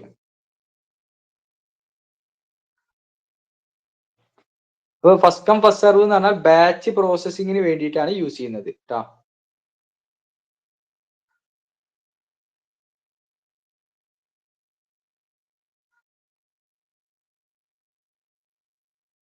ഓക്കെ, ജസ്റ്റ് ഒന്ന് സ്ക്രീൻഷോട്ട് എടുത്ത് വെക്കുക. ഞാൻ ഇത് ഇത്ര നിങ്ങൾക്ക് ഈ ഒരു ഷെഡ്യൂളിംഗ് ഒന്നും കാര്യമായിട്ട് പഠിക്കേണ്ട ആവശ്യമില്ല.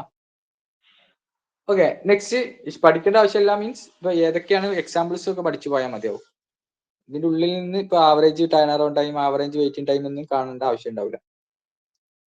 നെക്സ്റ്റ് ക്വസ്റ്റ്യൻ ഇതുവരെ ചോദിച്ചിട്ടില്ല, അതുകൊണ്ടാണ് പറഞ്ഞിട്ടാ. ഷോർട്ടസ്റ്റ് ജോബ് ഫസ്റ്റ്, അതായത് മാക്സിമം ത്രൂപുട്ട് കിട്ടണം എന്നുണ്ടെങ്കിൽ നമ്മൾ യൂസ് ചെയ്യുന്നതാണ് എന്ത്, ഷോർട്ടസ്റ്റ് ജോബ് ഫസ്റ്റ് കേട്ടോ. അപ്പൊ ഇതിൽ എങ്ങനെയാണ് ഷോർട്ടസ്റ്റ് ജോബ് ഫസ്റ്റ് ഷെഡ്യൂൾ ചെയ്യുക, അപ്പൊ ഇതിൽ ബേസ്റ്റ് ടൈം നോക്കിയില്ലേ നമ്മൾ അല്ലെ, ബേസ്റ്റ് ടൈം നോക്കി. ഇതിൽ ഏറ്റവും കുറഞ്ഞ ബേസ്റ്റ് ടൈം ആരാ, ഇപ്പൊ P3 P2 ആണ് ഏറ്റവും കുറഞ്ഞ ബേസ്റ്റ് ടൈം. അതിൽ ഫസ്റ്റ് കം ഫസ്റ്റ് സെർവ് നോക്കാം, അതായത് P2 ആണ് ആദ്യം വന്നത് അല്ലെ. അപ്പൊ നിങ്ങൾ എന്ത് ചെയ്യാം, ഫസ്റ്റ് ആരാണ് വന്നത്, ഫസ്റ്റ് വന്ന പ്രോസസ്സ് P2 ആണ് അല്ലെ. P2 എടുത്തു, P2 കംപ്ലീറ്റ് ചെയ്യേണ്ട സമയം 3 ആണ്. നെക്സ്റ്റ് P3 എടുത്തു, P3 കംപ്ലീറ്റ് ചെയ്യേണ്ട സമയം എത്ര, 6 ആണ്. നെക്സ്റ്റ് ഓക്കെ, നെക്സ്റ്റ് എന്താ P1 ആണ്, P1 കംപ്ലീറ്റ് ചെയ്യേണ്ട സമയം 30 ആണ്. ഓക്കെ, അപ്പൊ ഇത് വെച്ചിട്ട് നമ്മൾ എന്ത് ചെയ്യും, നമ്മൾ P2 കംപ്ലീറ്റ് ചെയ്യേണ്ട സമയം completion time 3 and the P3 complete ചെയ്യേണ്ട സമയം കംപ്ലീറ്റ് ചെയ്ത സമയം 6 ആൻഡ് P1 കംപ്ലീറ്റ് ചെയ്ത സമയം എത്ര 30. ഇതിൽ നിന്ന് കംപ്ലീഷൻ ടൈമും അറൈവൽ ടൈമും കുറച്ച് കഴിഞ്ഞാൽ ആര് കിട്ടും, ടേൺ അറൗണ്ട് ടൈം കിട്ടും. ആൻഡ് ദി ടേൺ അറൗണ്ട് ടൈമും ബേസ്റ്റ് ടൈമും കുറച്ച് കഴിഞ്ഞാൽ വെയിറ്റിംഗ് ടൈമും കിട്ടും. അങ്ങനെ നമുക്ക് എന്ത് കാണാം, average turn around time and the average waiting time കാണാൻ പറ്റും. Average waiting turn around time എങ്ങനെയാണ്, 30 + 6 ഡിവൈഡഡ് ബൈ 3 ചെയ്യാം അല്ലെ, 3 പ്രോസസ് അല്ലേ. അപ്പൊ നമുക്ക് എന്ത് ചെയ്യും, ആവറേജ് ടേൺ അറൗണ്ട് ടൈം കിട്ടും ഈക്വൽ ടു 13 കിട്ടും. നെക്സ്റ്റ് ആവറേജ് വെയിറ്റിംഗ് ടൈമോ 3 + 6 + 0 + 3 ഈക്വൽ ടു 9/3 ഈക്വൽ ടു 3 ആണ് ആവറേജ് വെയിറ്റിംഗ് ടൈം. അപ്പൊ അതുപോലെ ഫസ്റ്റ് കം ഫസ്റ്റ് സെർവിന്റെയും ആവറേജ് വെയിറ്റിംഗ് ടൈമും ആവറേജ് ടേൺ അറൗണ്ട് ടൈമും നിങ്ങളൊന്ന് കണ്ടുവെക്കുക. ഓക്കെ അല്ലേ, ജസ്റ്റ് ഒരു സ്ക്രീൻഷോട്ട് അടിച്ചോ, എന്നിട്ട് നിങ്ങളൊന്ന് നോട്ടിൽ എഴുതിയാൽ മതിയാവും. നെക്സ്റ്റ് ഞാൻ പ്രയോറിറ്റി പറയുന്നില്ല. പ്രയോറിറ്റി എന്ന് പറഞ്ഞു കഴിഞ്ഞാൽ ഞാൻ ജസ്റ്റ് പറഞ്ഞു തരാം. അതായത് ഇപ്പൊ പ്രയോറിറ്റി, ഇപ്പൊ ഇവിടെ ഒരു കോളം കൂടി ഉണ്ടാവും പ്രയോറിറ്റി. പ്രയോറിറ്റി എന്നല്ല ഉണ്ടാവും, അല്ലെങ്കിൽ ഇവിടെ ഒരു കോളം കൂടി ഉണ്ടാവും പ്രയോറിറ്റി. അപ്പൊ പ്രയോറിറ്റിക്ക് ഇവിടെ 1 2 3 ഉണ്ടാവും. അപ്പൊ ലോവസ്റ്റ് പ്രയോറിറ്റി ആരാ, അത് ഫസ്റ്റ് ഷെഡ്യൂൾ ചെയ്യാം, അങ്ങനെ ആയിരിക്കും ഉണ്ടാവട്ടാ. ഏറ്റവും ലോവസ്റ്റ് പ്രയോറിറ്റി, ലോവസ്റ്റ് പ്രയോറിറ്റി എന്ന് പറഞ്ഞാൽ ആ പ്രയോറിറ്റിന്റെ നമ്പർ ഏറ്റവും ലോവസ്റ്റ് ആയിട്ടുള്ളതിന് നമ്മൾ ഫസ്റ്റ് പ്രയോറിറ്റി ആക്കി കൊടുത്തിട്ട് അതിനെ ചെയ്യാം. ഓക്കെ ഓക്കെ അല്ലേ? അപ്പൊ പ്രയോറിറ്റി ഷെഡ്യൂളിംഗ് ഉണ്ട്, ഇന്ന് മനസ്സിലാക്കിയാൽ മതി ജസ്റ്റ്. നെക്സ്റ്റ് ആണ് റൗണ്ട് റോബിൻ. അപ്പൊ റൗണ്ട് റോബിന്റെ ക്വസ്റ്റ്യൻ ചോദിച്ചിട്ടുണ്ടായിരുന്നു. ക്വസ്റ്റ്യൻ പറഞ്ഞാല് ഒരു ടൈം ക്വാണ്ടത്തിനനുസരിച്ച് ഷെഡ്യൂൾ ചെയ്യുന്ന അൽഗോരിതം ഏതാന്ന് വെച്ചിട്ടുണ്ടാവും. ടൈം ക്വാണ്ടത്തിനനുസരിച്ച് ഷെഡ്യൂൾ ചെയ്യുന്ന അൽഗോരിതം അത് റൗണ്ട് റോബിൻ ആണ്. അതായത് റൗണ്ട് റോബിൻ എന്ന് പറഞ്ഞാൽ ഒരു എന്താണ് പ്രീഎംപ്റ്റീവ് ഷെഡ്യൂളിംഗ് ആണ്. പ്രീഎംപ്റ്റീവ് ഷെഡ്യൂളിംഗ് എന്ന് പറഞ്ഞാൽ എന്താ, ഇപ്പൊ പ്രോസസ് 1 ഇത് കംപ്ലീറ്റ് ചെയ്യുന്നതിന് മുന്നേ തന്നെ ഇപ്പൊ നമ്മൾ ഇവിടെയൊക്കെ നോക്കിയാൽ എന്താ ഷോർട്ടസ്റ്റ് ജോബ് ഫസ്റ്റ്, ഇപ്പൊ P2 കംപ്ലീറ്റ് ചെയ്തതിന് ശേഷം മാത്രമേ P3 എടുത്തത് അല്ലെ. P2 എന്ന് പറഞ്ഞ പ്രോസസ്സ് കംപ്ലീറ്റ് ചെയ്തു, അതിനുശേഷം മാത്രമേ P3 എന്ന് പറഞ്ഞ പ്രോസസ്സിലേക്ക് നമ്മൾ എക്സിക്യൂട്ട് ചെയ്യാൻ സ്റ്റാർട്ട് ചെയ്തുള്ളൂ. ഈ P3 എക്സിക്യൂട്ട് ചെയ്തതിനു ശേഷം മാത്രമാണ് P1 എക്സിക്യൂട്ട് ചെയ്യാൻ തുടങ്ങിയത് അല്ലെ. പക്ഷെ നമ്മൾ ഇനി പ്രീഎംപ്റ്റീവ് ഷെഡ്യൂളിലേക്ക് വരുമ്പോ, പ്രീഎംപ്റ്റീവ് ഷെഡ്യൂളിംഗ് എന്ന് പറഞ്ഞാൽ ഇപ്പൊ ഇത് പ്രീഎംപ്റ്റീവ് ആണെന്ന് വിചാരിക്കുക, ഇത് shortest job first non pre-emptive ആണ്. പക്ഷെ ഇത് പ്രീഎംപ്റ്റീവ് ആണെന്ന് വിചാരിക്കുക. പ്രീഎംപ്റ്റീവ് ആണെങ്കിൽ P3 കംപ്ലീറ്റ് ചെയ്യണം, യഥാർത്ഥത്തിൽ P2 കംപ്ലീറ്റ് ചെയ്യണമെന്നുണ്ടെങ്കിൽ 3 മില്ലി സെക്കൻഡ് ആണ് വേണ്ടത് അല്ലെ. പക്ഷെ പ്രീഎംപ്റ്റീവ് ആണെന്നുണ്ടെങ്കിൽ, അതായത് ഈ P2 3 മില്ലി സെക്കൻഡ് കംപ്ലീറ്റ് ചെയ്യുന്നതിന് മുന്നേ തന്നെ ഇതിനെ സസ്പെൻഡ് ചെയ്യും. മനസ്സിലായ? നെക്സ്റ്റ് എന്നിട്ട് എന്ത് ചെയ്യും, P3 സ്റ്റാർട്ട് ചെയ്യാൻ തുടങ്ങും. നമുക്ക് ടൈം ക്വാണ്ടം വെച്ചിട്ട് പറയാം.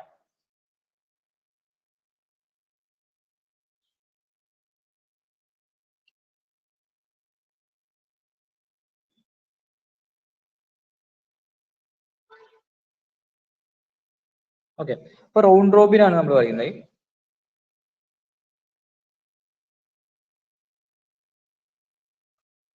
ബേസ്ഡ് ഓൺ ടൈം ക്വാണ്ടം അല്ലെ, അതായത് time quantum by time slicing, അതായത് പ്രീഎംപ്റ്റീവ് ഷെഡ്യൂളിംഗ് ആണെന്ന് പറഞ്ഞു. ഇനി നമുക്ക് എങ്ങനെ റൗണ്ട് റോബിൻ വർക്ക് ചെയ്യാൻ നോക്കാം.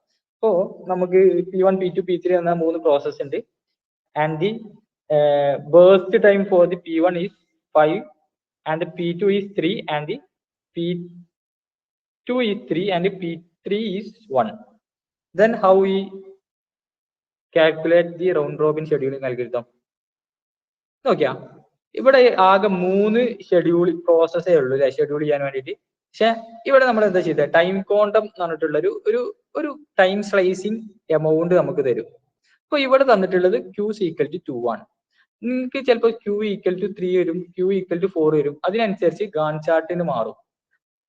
എങ്ങനെയാണ് ചെയ്തിട്ടുള്ളത് എന്ന് ശ്രദ്ധിക്കാം. നിങ്ങളിപ്പോ എഴുതണ്ട, ശ്രദ്ധിച്ചാൽ മതി.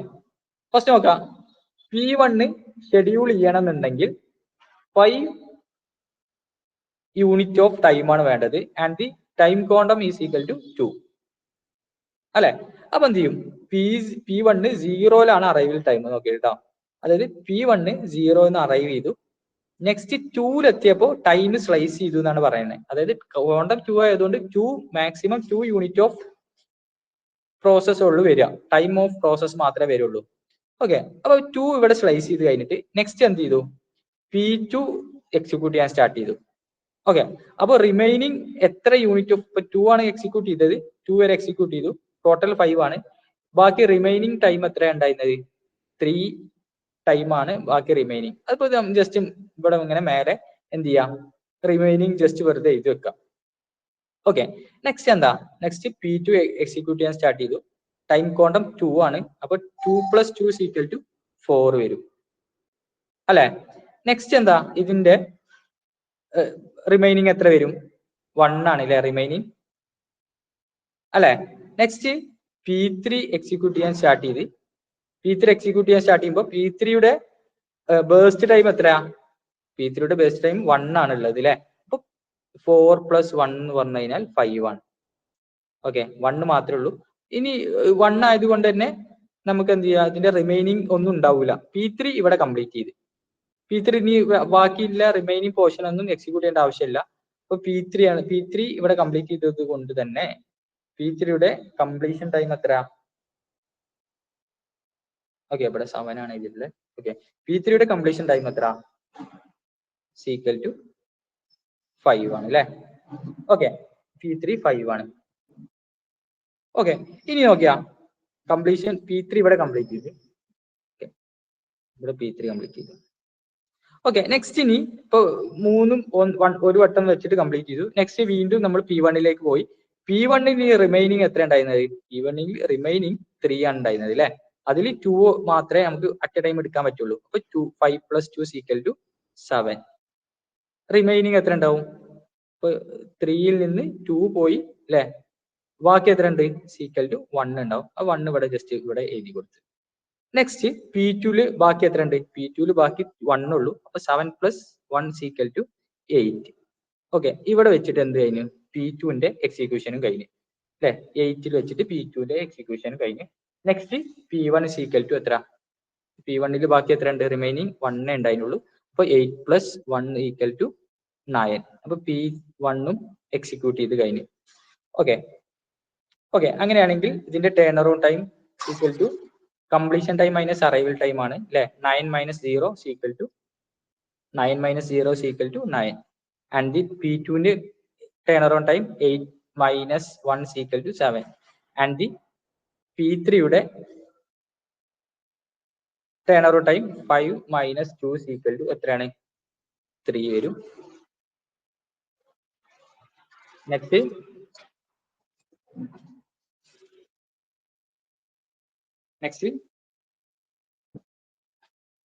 വെയിറ്റിംഗ് ടൈം നോക്കാം. വെയിറ്റിംഗ് ടൈം എന്ത് വരും? ടേൺ അറൗണ്ട് ടൈമിന്റെ വെയിറ്റിംഗ് ടൈം എങ്ങനെ വെയിറ്റിംഗ് ടൈം കാണാം? നമ്മൾ turn around time minus burst time ആവും അല്ലെ? 9 - 5 = 4. നെക്സ്റ്റ് 7 - 3 = 4 വരും. നെക്സ്റ്റ് 3 - 1 = 2 എന്ന് വരും. അപ്പോൾ ടേൺ അറൗണ്ട് ടൈം ഞാൻ നേരത്തെ ഓൾറെഡി ഇല്ല പ്രിപ്പയർ ചെയ്ത് വെച്ചിട്ടില്ല, ചെറിയ മിസ്റ്റേക്ക് വന്നതുകൊണ്ട് ടേൺ അറൗണ്ട് ടൈം = ഇവിടെ ഓക്കെ ആയിട്ടുണ്ട്. 9 മൈനസ് അല്ലെ, sorry, average turn around time = 9 + 7 + 3 വരും അല്ലെ? ബൈ 3 വരും അല്ലെ? അപ്പൊ എത്ര വരും? ഓക്കെ, ആവറേജ് വെയിറ്റിംഗ് ടൈം = എന്ത് വരും? 4 + 4 + 2 = 10/3 വരും അല്ലെ? അപ്പോൾ വെയിറ്റിംഗ് ടൈം നിങ്ങളൊന്ന് കാൽക്കുലേറ്റ് ചെയ്ത് average waiting time and average turn around time ഒന്ന് നിങ്ങളൊന്ന് കാൽക്കുലേറ്റ് ചെയ്ത് വെക്കാം. ഓക്കെ, അപ്പൊ ജസ്റ്റ് ഇതൊന്ന് സ്ക്രീൻഷോട്ട് എടുത്തു, അല്ലെങ്കിൽ ഞാൻ മെറ്റീരിയൽ ഇപ്പൊ അയച്ചു തരാം. Okay, next starvation and ageing. Okay, അപ്പൊ നമുക്ക് ഒരു പ്രയോറിറ്റി ഷെഡ്യൂളിംഗ് ആണെന്ന് വിചാരിക്കാം. പ്രയോറിറ്റി ഷെഡ്യൂളിംഗ് നമ്മൾ പറഞ്ഞിട്ടില്ല, ജസ്റ്റ് ഒരു മെൻഷൻ ചെയ്തിട്ടുണ്ടായിരുന്നു അല്ലെ? അപ്പോ ഇതില് ഒരു പ്രയോറിറ്റി P എന്ന് പറഞ്ഞിട്ടുള്ള ഒരു പ്രയോറിറ്റി ഉണ്ട്, പ്രോസസ് ഉണ്ട്. ഇത് റൺ ചെയ്യാണ്. ഇതിന്റെ പ്രയോറിറ്റി എന്ന് പറഞ്ഞാൽ 5 ആണെന്ന് വിചാരിക്കാം. പ്രയോറിറ്റി 5. നെക്സ്റ്റ് നമുക്ക് P2 എന്ന് പറഞ്ഞിട്ടുള്ള ഒരു പ്രോസസ് ഉണ്ട്. ഇതിന്റെ പ്രയോറിറ്റി 4 ആണ്. അപ്പൊ ഇതിൽ നിന്ന് ആരാണ് ആദ്യം ഷെഡ്യൂൾ ചെയ്യുക? അതായത് പ്രയോറിറ്റി നമ്പർ കുറഞ്ഞ ആൾക്കാണ് ഹയസ്റ്റ് പ്രയോറിറ്റി അല്ലെ? ഇപ്പൊ P3 എന്ന് പറഞ്ഞ ആൾക്ക് പ്രയോറിറ്റി 1 ആണ്. ഇപ്പൊ P4 എന്ന് പറഞ്ഞാൽ പ്രയോറിറ്റി 2, P5 എന്ന് പറഞ്ഞാൽ പ്രയോറിറ്റി 3 അല്ലെ? അപ്പൊ ഇതിൽ ഏറ്റവും ആദ്യം ഷെഡ്യൂൾ ചെയ്യേണ്ടത് ആരാ? എന്താണ്? P3 ആണ്. അപ്പൊ P3 ഷെഡ്യൂൾ ചെയ്തു വിചാരിക്കാം. ഓക്കെ, ഷെഡ്യൂൾ ചെയ്ത് കഴിയുന്ന സമയത്ത് വേറൊരു പ്രോസസ്സ് കൂടി, ഇപ്പൊ P6 എന്ന് പറഞ്ഞിട്ടുള്ള പ്രോസസ്സും ഈ ഒരു റെഡി ക്യൂലേക്ക് വന്ന് അതിന്റെ പ്രോസസ്സ് പിന്നെ 1 ആയി. അപ്പൊ അതിനുശേഷം P6 വന്ന് ഷെഡ്യൂൾ ചെയ്തു. അതിനുശേഷം P7 വന്നു. ഓക്കെ, അതിന്റെ പ്രയോറിറ്റി 1 ആക്കി കൊടുത്ത്. അപ്പൊ എന്ത് ചെയ്യും? P7 വർക്ക് ചെയ്ത്. അങ്ങനെ ഓരോ പ്രയോറിറ്റി, ഇപ്പൊ ഇവിടെ നിലനിൽക്കുന്ന പ്രോസസ്സ് ഉണ്ടായിക്കൊണ്ടിരിക്കെ പുതിയ പ്രോസസ്സ് വരികയും ആ പ്രോസസ്സിനൊക്കെ ഓൾറെഡി ഉള്ള പ്രോസസ്സിന്റെ പ്രയോറിറ്റിയിലേറെ ഹയസ്റ്റ് പ്രയോറിറ്റി വരികയാണെന്നുണ്ടെങ്കിൽ എന്ത് ചെയ്യും? ഈ ഓൾറെഡി ഉള്ള പ്രോസസ്സ് അവിടെ ഇങ്ങനെ നിന്നിങ്ങനെ പോകും അല്ലെ? അപ്പൊ അതിന്റെ പേരാണ് എന്ത്? സ്റ്റാർവേഷൻ. ഓക്കെ, സ്റ്റാർവേഷൻ എന്ന് പറഞ്ഞു കഴിഞ്ഞാൽ ഒരു ടെക്നിക്കൽ ടൈം ആണ്. Indefinite blocking or waiting of A process. Okay, അപ്പൊ എന്താണ് കാരണം എന്ന് നിങ്ങൾക്ക് അറിയാം. സ്റ്റാർവേഷൻ എന്ന് പറഞ്ഞു കഴിഞ്ഞാൽ ഇൻഡെഫിനിറ്റ് ബ്ലോക്കിംഗ് അല്ലെങ്കിൽ വെയിറ്റിംഗ് ഓഫ് എ പ്രോസസ്. എപ്പോഴാണ് ഇത് വെയിറ്റ് ചെയ്യേണ്ടത്? ഹയസ്റ്റ് പ്രയോറിറ്റി പ്രോസസ്സുകൾ റണ്ണിങ് റെഡി ക്യൂയിലേക്ക് ഇങ്ങനെ വന്നുകൊണ്ടിരിക്കുന്ന സമയത്ത്. ഓക്കെ, അപ്പൊ ഇതിനൊരു സൊല്യൂഷൻ വേണമല്ലോ. ഇതിന്റെ സൊല്യൂഷന്റെ പേരാണ് ഏജിങ്. അതായത് സൊല്യൂഷൻ ടു സ്റ്റാർവേഷൻ ആണ് ഏജിങ്. അതായത് ഏജിങ്ങിൽ എന്താണ് ചെയ്യുന്നത്? Gradually increase priority of the process. അതായത് ഇപ്പൊ നമുക്ക് പ്രയോറിറ്റി ഹയസ്റ്റ് പ്രയോറിറ്റി ഇവിടെ വന്നുകൊണ്ടിരിക്കുമ്പോൾ തന്നെ നമുക്ക് ഈ P1ന്റെ പ്രയോറിറ്റി ചിലപ്പോൾ 2 ആക്കി കൊടുത്തു കഴിഞ്ഞാൽ ചിലപ്പോൾ എന്ത് ചെയ്യും, ഇത് ഒന്ന് പ്രോസസ് ചെയ്ത് പോയിക്കോളും. അപ്പൊ അങ്ങനെ ചെയ്യുന്ന പേരാണ് എന്ത്, ഇത് ഏജിങ്. അങ്ങനെ ബ്ലോക്ക് ചെയ്ത് കഴിഞ്ഞാൽ ഈ പ്രോസസ്സ് എന്തായാലും നമുക്ക് റൺ ചെയ്യണം ആവശ്യം വന്നു കഴിഞ്ഞാൽ നമ്മൾ എന്ത് ചെയ്യും, അതിന്റെ priority of that process gradually increases. That term is ageing. Okay, starvation എന്ന് പറഞ്ഞാൽ ഒരു പ്രോബ്ലത്തിന്റെ പേരാണ്. ആ പ്രോബ്ലം എന്ന് പറഞ്ഞാൽ ഇൻഡെഫിനിറ്റ് ബ്ലോക്കിംഗ് അല്ലെങ്കിൽ waiting of A process. Ageing എന്ന് പറഞ്ഞു കഴിഞ്ഞാൽ സ്റ്റാർവേഷന്റെ സൊല്യൂഷൻ ആണ് gradually increase the priority of that process. Okay അല്ലേ?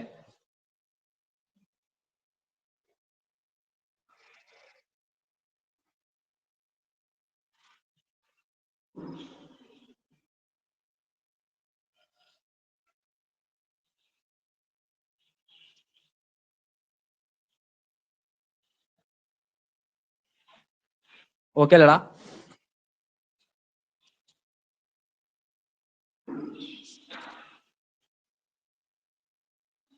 ഓക്കെ, ഇനി നമുക്ക് നെക്സ്റ്റ് ഒരു ടേം ആണ് ഡെഡ് ലോക്ക്. അപ്പൊ ഡെഡ് ലോക്ക് എന്ന് പറഞ്ഞു കഴിഞ്ഞാൽ 2 or 3 പ്രോസസ്സുകൾ പെർമനന്റ്ലി ബ്ലോക്ക് ആവാം, അതിനെ റൺ ചെയ്യാൻ പറ്റാത്തൊരവസ്ഥ വരുന്നതിനെയാണ് നമ്മൾ ഡെഡ് ലോക്ക് എന്ന് പറയുന്നത്. അതായത് ഇപ്പൊ നമുക്ക് ഇപ്പൊ ഇങ്ങനെ ഒരുപാട് പ്രോസസ്സ് ഉണ്ട്, P1, P2, P3. ഓക്കെ, ഈ പ്രോസസ്സ് റൺ ചെയ്യണമെങ്കിൽ വേറെ കുറെ കണ്ടീഷൻസ് ഉണ്ട്. അപ്പൊ ഈ പ്രോസസ്സുകളൊക്കെ നമുക്ക് റെഡി ക്യൂയിലേക്ക് തന്നെ ഇടാൻ പറ്റാത്ത അവസ്ഥ. ഓക്കെ, അപ്പൊ ഇത് നമുക്ക് റെഡി ക്യൂയിലേക്ക് ഇട്ട് കഴിഞ്ഞാൽ മാത്രമേ ഇത് പ്രോസസ് റൺ ചെയ്യാൻ പറ്റുള്ളൂ. അപ്പൊ എന്ത് ചെയ്യാം, ചിലപ്പോൾ ഇത് ഈ പ്രോസസ്സ് ഇതിലേക്ക് എത്തിക്കേണ്ട മെമ്മറീസോ അല്ലെങ്കിൽ CPU ടൈമോ ഒന്നും നമുക്ക് കിട്ടാതെ വരാം. ഓക്കെ, ആകെ ലോക്കായി കിടക്കുന്ന അവസ്ഥക്കാണ് എന്ത് പറയുന്നത്, ഡെഡ് ലോക്ക് എന്ന് പറയുന്നത്. 2 or more process permanently blocked are unavailable to proceed because each is waiting for other to release a resources.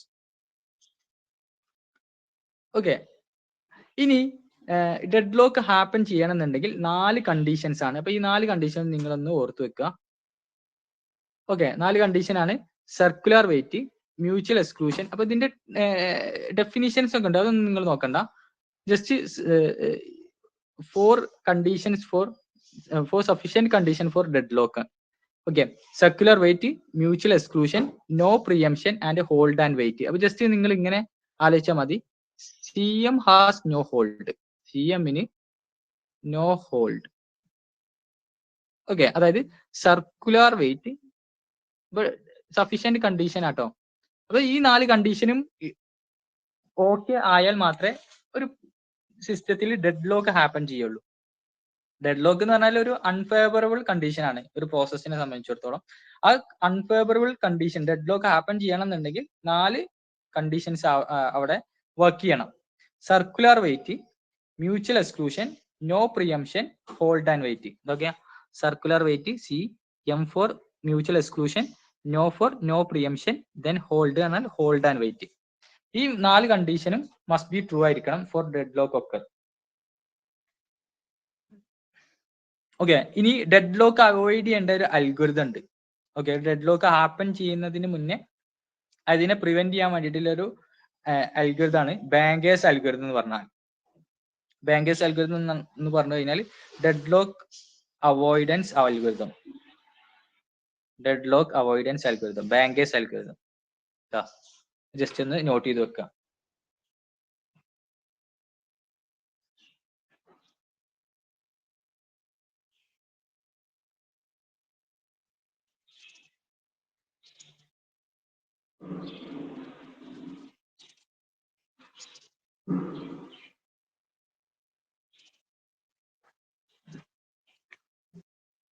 Okay ആണോ? ഓക്കെ അല്ലടാ?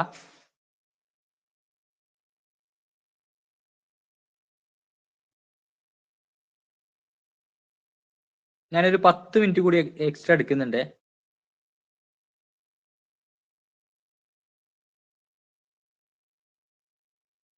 ഞാൻ സ്ക്രോൾ ചെയ്യട്ടെ? കഴിഞ്ഞില്ലേ?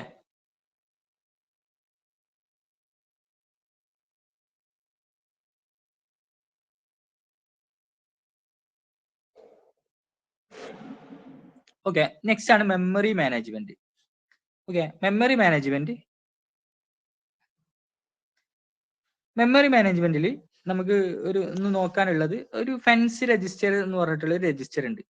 അപ്പൊ ഈ ഫെൻസ് രജിസ്റ്റർ എന്ന് പറഞ്ഞാൽ ഒരു ഓപ്പറേറ്റിംഗ് സിസ്റ്റത്തിന്റെ പ്രൊട്ടക്ഷന് വേണ്ടിയിട്ട് യൂസ് ചെയ്യുന്ന രജിസ്റ്റർ ആണ് fence registers containing highest address of OS.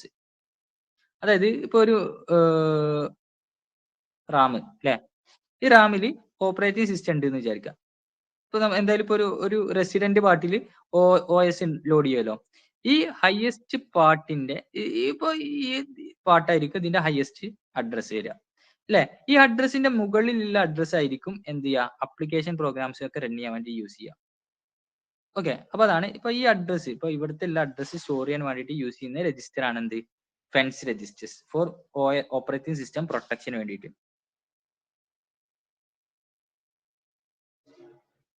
Fence register കേട്ടോ, ഫെൻസ് രജിസ്റ്റേഴ്സ്. ഫെൻസ് എന്ന് പറഞ്ഞാൽ എന്താ, വേലിയല്ലേ.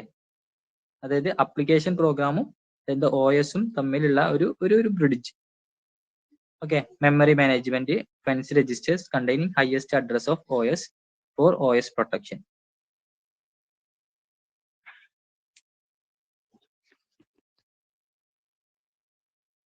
ഓക്കെ അല്ലേ?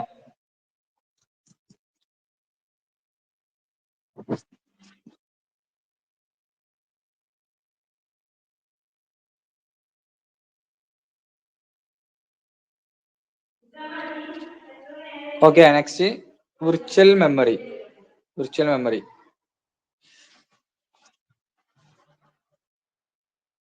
ഓക്കെ, എന്താണ് ഈ വിർച്വൽ മെമ്മറി എന്ന് പറഞ്ഞാല്? അതായത് ഇപ്പൊ നമുക്ക് ഒരു പ്രോസസ് ഉണ്ട്, ആ പ്രോസസ്സ് റൺ ചെയ്യണമെന്നുണ്ടെങ്കിൽ എനിക്കൊരു 8 GB റാം ആവശ്യമുണ്ട്. പക്ഷെ എനിക്ക് ആക്ച്വലി എന്റെ കയ്യിൽ ഒരു 4 GB റാം ഉള്ളൂ എന്ന് വിചാരിക്കാം. അപ്പോൾ അതിനെ വർക്ക് ചെയ്യാൻ പറ്റുന്ന വിധത്തിൽ നമ്മൾ ഒരു മെമ്മറി മാനേജ്മെന്റ് ടെക്നിക്ക് ഉണ്ട്. അതായത് നമുക്ക് നമ്മുടെ CPU CPUവിന് നമ്മളൊരു ഫേക്ക് ആയിട്ട് അവിടെ ഒരു ഫിസിക്കൽ മെമ്മറി 8 GB ഉണ്ട് എന്ന് കാണിച്ചു കൊടുക്കാൻ പറ്റുന്ന ആ ഒരു മെമ്മറി ടെക്നിക്കിനെയാണ്, ഒരു ഇല്യൂഷനെയാണ് വിർച്വൽ മെമ്മറി എന്ന് പറയുന്നത്. Provide an illusion to programmer that a process whose size is larger than the main memory. അതായത് മെയിൻ മെമ്മറി റാമില് മുകളിൽ വരുന്ന ഒരു പ്രോസസ്സിനെ റൺ ചെയ്യിക്കാൻ വേണ്ടിയിട്ട് നമ്മൾ നടത്തുന്ന ഒരു ഇല്യൂഷൻ ആണ് എന്ത്, ശരിക്ക് വിർച്വൽ മെമ്മറി എന്ന് പറഞ്ഞു കഴിഞ്ഞാൽ. അതായത് ഇപ്പോ വിർച്വൽ മെമ്മറി പറയുന്നതിന് മുന്നേ ഞാൻ കുറച്ച് കൺസെപ്റ്റ് ഞാൻ പറഞ്ഞുതരാം. ഇപ്പോ ഇവിടെ നോക്കിയാ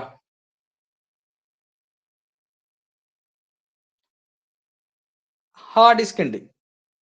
ഓക്കെ, ഹാർഡ് ഡിസ്കിന്റെ ഉള്ളിൽ ഒരുപാട് പ്രോസസ്സുകൾ നമ്മൾ പ്രോഗ്രാം ചെയ്ത് വെച്ചിട്ടുണ്ട് അല്ലേ, ഇങ്ങനെ പ്രോഗ്രാം ചെയ്ത് വെച്ചിട്ടുണ്ട്. ഈ ഹാർഡ് ഡിസ്കിനെയാണ് ഞാൻ വിർച്വൽ മെമ്മറിന്റെ കൺസെപ്റ്റിൽ ലോജിക്കൽ അഡ്രസ് സ്പേസ് എന്ന് പറയുന്നത്. അപ്പൊ ഈ ലോജിക്കൽ അഡ്രസ് സ്പേസ് എവിടെയാണ് സ്റ്റോർ ചെയ്ത് വെച്ചിട്ടുള്ളത് എന്ന് ഒരു ക്വസ്റ്റ്യൻ ഉണ്ടായിരുന്നു. ദാറ്റ് മീൻസ് ദ ഹാർഡ് ഡിസ്കിന്റെ ഉള്ളിലാണ് ലോജിക്കൽ അഡ്രസ് സ്പേസ് സ്റ്റോർ ചെയ്ത് വെച്ചിട്ടുള്ളത്. ഓക്കെ, ഇനി ഈ പ്രോസസ്സ്, ഓരോ പ്രോസസ്സും ഡിവൈഡ് ചെയ്ത് വെച്ചിട്ടുണ്ട്. എന്ത്, ഓരോ ഇങ്ങനെ ഡിവിഷൻ നടത്തിയിട്ടുണ്ട്. ആ പ്രോസസ്സാണ് P0, P1, P2, P3, P4. ഒരു പ്രോസസ് 1 ആണെന്ന് വിചാരിക്കാം. ഓക്കെ, അവിടെ വീണ്ടും ആ പ്രോസസ്സിനെ ഓരോ പേജസ് ആയിട്ട് ഡിവൈഡ് ചെയ്തിട്ടുണ്ട്. P0, P1, P2, P3, P4 എന്ന് പറഞ്ഞിട്ടുള്ള ഓരോ പേജസ്. ഓക്കെ, ഇനി ശ്രദ്ധിക്കാം. ഇപ്പൊ നമുക്ക് മെയിൻ മെമ്മറിന്റെ ഉള്ളിൽ കുറച്ച് പ്രോസസ് ഉണ്ട്. ഓക്കെ, ഇതൊരു ചെറിയ ഒരു 4 GB മെയിൻ മെമ്മറിയാ വിചാരിക്കാം. എനിക്കിനി ഈ പ്രോസസ്സ് റൺ ചെയ്യണം. ഈ പ്രോസസ്സ് റൺ ചെയ്യാന്നുണ്ടെങ്കിൽ ഒരു 8 GB റാമെങ്കിലും വേണം. അത്തരം കണ്ടീഷനിൽ എന്ത് ചെയ്യാറിയോ, നമ്മൾ എൻറ്റയർ പ്രോസസ്സ് റാമിലേക്ക് എടുക്കുന്നതിന് പകരം ഈ പ്രോസസ്സിന്റെ ചെറിയ ചെറിയ പാർട്ടീഷൻ ആക്കി മാറ്റും. ഈ പാർട്ടീഷനെ മാത്രം റാമിലേക്ക് ഇപ്പൊ P0 എന്ന് പറഞ്ഞിട്ടുള്ള ഒരു പാർട്ട് റൺ ചെയ്തതിനു ശേഷം ഇതിനെ എന്ത് ചെയ്യും, ഇതിലേക്ക് ഒഴിവാക്കി അടുത്ത പാർട്ട് എടുക്കും. മനസ്സിലാവുണ്ടോ? അതായത് ഫസ്റ്റ് പാർട്ട് എടുത്തു, അത് റൺ ചെയ്ത് കഴിഞ്ഞു, നെക്സ്റ്റ് പാർട്ട് എടുത്തു, അത് റൺ ചെയ്ത് അത്തരം ഒരു, അപ്പൊ നമുക്ക് എന്താണ് തോന്നുക, 8 GB റാം 8 GB പ്രോസസ്സ് ഒരുമിച്ച് അവിടെ റൺ ചെയ്തു എന്ന് നമുക്ക് തോന്നുമ്പോൾ നമുക്ക് എന്ത് മനസ്സിലാവും, അതായത് അവിടെ ഒരു 8 GB റാം ഉണ്ട് എന്നുള്ളൊരു ഇല്യൂഷൻ കിട്ടുമല്ലോ. മനസ്സിലായ?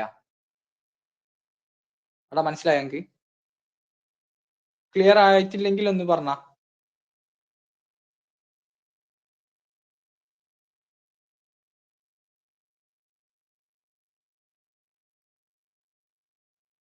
ഓക്കെ ആണോ? Virtual memory. ഹലോ, നിങ്ങളില്ല ഇവിടെ? ഒന്നുകൂടെ പറയോ? ഓക്കെ, പറയാം. അതായത് നമുക്കൊരു പ്രോസസ്സ് റൺ ചെയ്യണം എന്നുണ്ടെങ്കിൽ ആ പ്രോസസ്സ് അക്കോമഡേറ്റ് ചെയ്യാൻ പറ്റുന്ന ഒരു റാം നമുക്ക് വേണം. ഓക്കെ, ശരിക്കും ഇപ്പൊ നോർമൽ യൂസേജിനാണെങ്കിൽ എന്റെ കയ്യിൽ ഒരു 4 GB വർക്ക് ചെയ്യേണ്ട ഒരു പ്രോസസ്സ് ഉണ്ട് ആൻഡ് ദി 4 GB റാം എന്റെ കയ്യിലുണ്ട് എന്ന് വിചാരിച്ചു. അപ്പൊ അത് സ്മൂത്ത് ആയിട്ട് വർക്ക് ചെയ്ത് പോകും. ഇനി എനിക്ക് ഹൈ ഇന്റൻസിറ്റി അല്ലെങ്കിൽ ഹൈ ഓവർലോഡ് ഉള്ള ഒരു പ്രോസസ്സാണ് എന്റെ കയ്യിലുള്ളത്. പക്ഷെ അത് വർക്ക് ചെയ്യണമെന്നുണ്ടെങ്കിൽ 8 GB റാം വേണം. പക്ഷെ എന്റെ കയ്യിൽ 4 GB ഉള്ളൂ.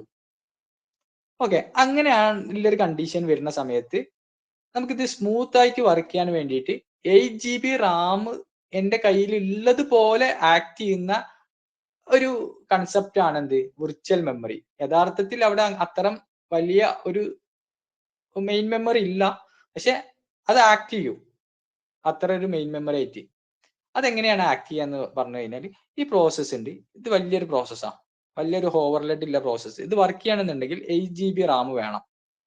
ഓക്കെ, എന്റെ കയ്യിലുള്ളത് 4 GB റാം ആണ്. അപ്പൊ എന്ത് ചെയ്യും, ഈ പ്രോസസ്സിനെ വീണ്ടും ഇങ്ങനെ കാറ്റഗറൈസ് ആക്കി തിരിച്ചു, പാർട്ടീഷൻ ആക്കി തിരിച്ചു. ഈ പാർട്ടീഷൻ ആക്കി തിരിച്ചതിന് ശേഷം ഇപ്പൊ ഇതിൽ ഒരു ചെറിയ പോർഷൻ ഉണ്ട്. ഓക്കെ, അതിനുശേഷം എന്ത് ചെയ്യും, അവൈലബിൾ ആയിട്ടുള്ള ഒരു പോർഷനിലേക്ക് നമ്മുടെ ഒരു പാർട്ട് കൊടുക്കും. ഈ പാർട്ട് കൊടുത്തതിന് ശേഷം ഇത് റൺ ചെയ്തതിന് ശേഷം എന്ത് ചെയ്യും, അടുത്ത പാർട്ടും ഇതിലേക്ക് കൊടുക്കും. അങ്ങനെ അത് റൺ ചെയ്തതിന് ശേഷം അടുത്ത പാർട്ടും ഇതിലേക്ക് കൊടുക്കും. ആക്ച്വലി നമ്മൾ എന്താണ് ശരിക്കും ചെയ്യേണ്ടത്, ഇത് മൊത്തത്തിൽ ഇതിലേക്ക് കൊടുക്കലാണ് ചെയ്യുക. അപ്പൊ 4 GB ഇത് 4 GB ആണ്, ഇതും 4 GB ആണെന്നുണ്ടെങ്കിൽ നമുക്ക് അങ്ങനെ കൊടുക്കാം. പക്ഷെ നമ്മുടെ അവൈലബിൾ ആയിട്ടുള്ള മെമ്മറിയിലെ കപ്പാസിറ്റിയിലേറെ കൂടുതൽ ആളുകൾ വന്നു കഴിഞ്ഞാൽ, കൂടുതൽ പ്രോസസ് ഹെവി പ്രോസസ്സ് വന്നു കഴിഞ്ഞാൽ നമ്മൾ ചെയ്യുന്ന ഒരു മെത്തേഡാണ് വിർച്വൽ മെമ്മറി കൺസെപ്റ്റ്.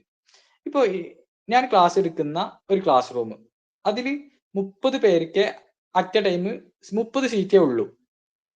ഓക്കെ, നമ്മുടെ കയ്യിൽ ഒരു 90 ആളുകളുണ്ട്. അപ്പൊ അവിടെ ക്ലാസ് പോസിബിൾ ആവോ? ക്ലാസ് പോസിബിൾ ആവൂല. ഇനി നോക്കിയാ, ഇനി ക്ലാസ് എന്ത് ചെയ്യും, ഫസ്റ്റ് ബാച്ച് ഇറങ്ങിയതിന് ശേഷം അടുത്ത അവർ അടുത്ത ബാച്ച് ഇറങ്ങി, അതിനുശേഷം അടുത്ത ബാച്ച് പോയി. അപ്പൊ അങ്ങനെയാണെങ്കിൽ 3 മണിക്കൂർ കൊണ്ട് എന്ത് ചെയ്യും, ആ മൊത്തം ബാച്ചിനെ എനിക്ക് എന്ത് ചെയ്യാൻ പറ്റും, മൊത്തം 90 ആളെയും എനിക്ക് എന്ത് ചെയ്യാൻ പറ്റും, അക്കോമഡേറ്റ് ചെയ്യാൻ പറ്റും അല്ലെ? First part, second part, third പാർട്ടായിട്ട്. പക്ഷെ അവർക്ക് എല്ലാവർക്കും ക്ലാസ് കിട്ടുകയും ചെയ്ത്, എന്നാൽ നമ്മുടെ ക്ലാസ്സിന്റെ അവൈലബിലിറ്റി 30 ആണ് അല്ലെ? അപ്പൊ അതേ ഒരു കൺസെപ്റ്റ് ആണ് ഒരു പ്രോസസ്സ് എന്ത് ചെയ്യാൻ പറ്റൂല, ഒരു പ്രോസസ്സിനെ പാർട്ടീഷൻ ചെയ്തിട്ട് ഈ അവൈലബിൾ ആയിട്ടുള്ള മെമ്മറി സ്ലോട്ടിലേക്ക് ആ പാർട്ടീഷൻ എടുത്ത് അതിനെ എന്ത് ചെയ്യും, പ്രോസസ് ചെയ്ത് നടത്തുന്നതാണ് എന്ത്, വിർച്വൽ മെമ്മറി എന്ന് പറഞ്ഞിട്ടുള്ള concept. Nokia, provide an illusion to the programmer that a process whose size is larger than the main memory. Concept clear ആയില്ലേ? More and more number of process come in the main memory, even memory size is limited. Main മെമ്മറിന്റെ size limited ആണെന്നുണ്ടെങ്കിലും നമുക്ക് അതിൽ കൂടുതൽ സൈസിലുള്ള ഡാറ്റാസിനെ process ചെയ്യാൻ പറ്റും. Instead of keep entire pages of the process here, only have a required page from the logical address space to main memory അല്ലെ? അതായത് ഈ ഒരു മൊത്തം ഇതിലേക്ക് എടുക്കുന്നതിന് പകരം എന്ത് ചെയ്യും, ഇതിൽ ആവശ്യമുള്ളത് മാത്രം എടുത്ത് അതിനെ പ്രോസസ് ചെയ്തതിന് ശേഷം അടുത്ത പേജസിനെ എന്ത് ചെയ്യും, പ്രോസസ് ചെയ്യും. ഇതിന് വർക്കിംഗ് ഇനി ഞാൻ പറഞ്ഞുതരാം. അതായത് ഒരു CPU-ന് ഒരു പ്രോസസ്സ്, അതായത് പ്രോസസ് 1ന്റെ P1 എന്ന് പറഞ്ഞിട്ടുള്ള ഒരു പ്രോസസ്സിനെ റൺ ചെയ്യണം എന്ന് വിചാരിക്കാം. ഇതാണ് റൺ ചെയ്യേണ്ടത്. അപ്പൊ ഒരു പേജ് ടേബിൾ എന്ന് പറഞ്ഞിട്ടുള്ള ഒരു ടേബിൾ ഉണ്ടാവും. ഈ ടേബിളിൽ നോക്കും, ഇതിനിപ്പോ അവൈലബിൾ മെമ്മറിയിൽ ഈ പേജസ് ഇതിലുണ്ടോ ഇല്ല എന്ന് ചെക്ക് ചെയ്യും. അത് ഇതിലുണ്ട് എന്നുണ്ടെങ്കിൽ ഈ ഒരു രജിസ്റ്ററിൽ അത് എഴുതി വെച്ചിട്ടുണ്ടാവും.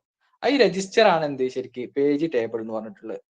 ഓക്കെ, ഇനിയിപ്പോ ഇതിൽ ചെക്ക് ചെയ്യും. ഇതിൽ മൊത്തം ചെക്ക് ചെയ്തതിനു ശേഷം ഈ മെയിൻ മെമ്മറിയിൽ ആ പേജ് ഉണ്ടോ ഇല്ലെങ്കിൽ, പേജ് ഇല്ല എന്നുണ്ടെങ്കിൽ നേരെ ഈ ഒരു ലോജിക്കൽ അഡ്രസ് സ്പേസിൽ പോയിട്ട് ഈ പ്രോസസ്സിനെ നേരെ അവൈലബിൾ ഫ്രീ സ്ലോട്ടിലേക്ക് എടുക്കും.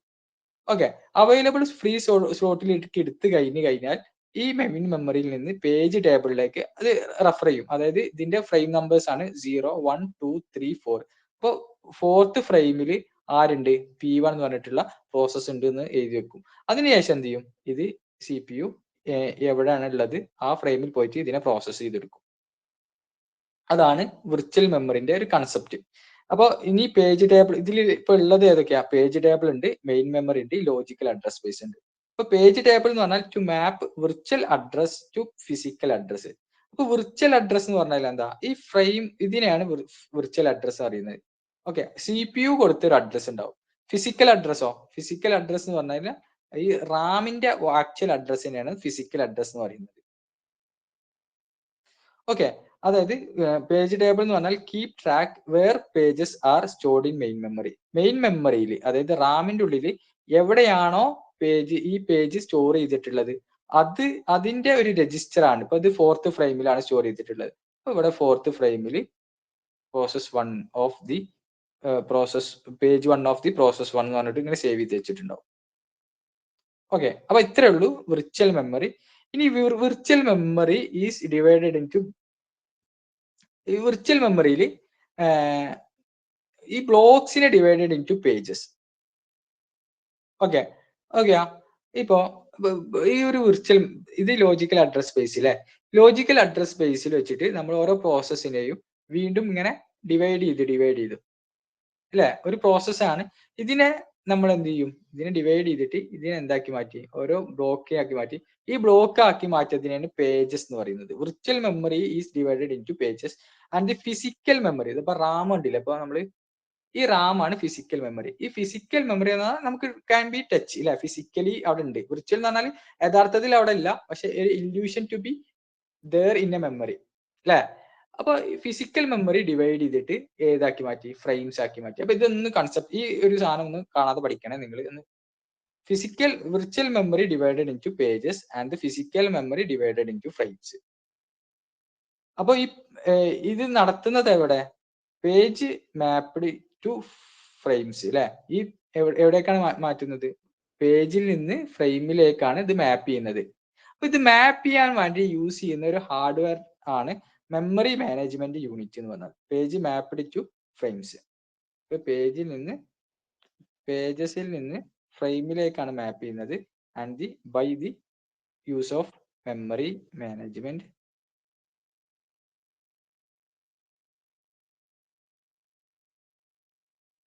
യൂണിറ്റ്.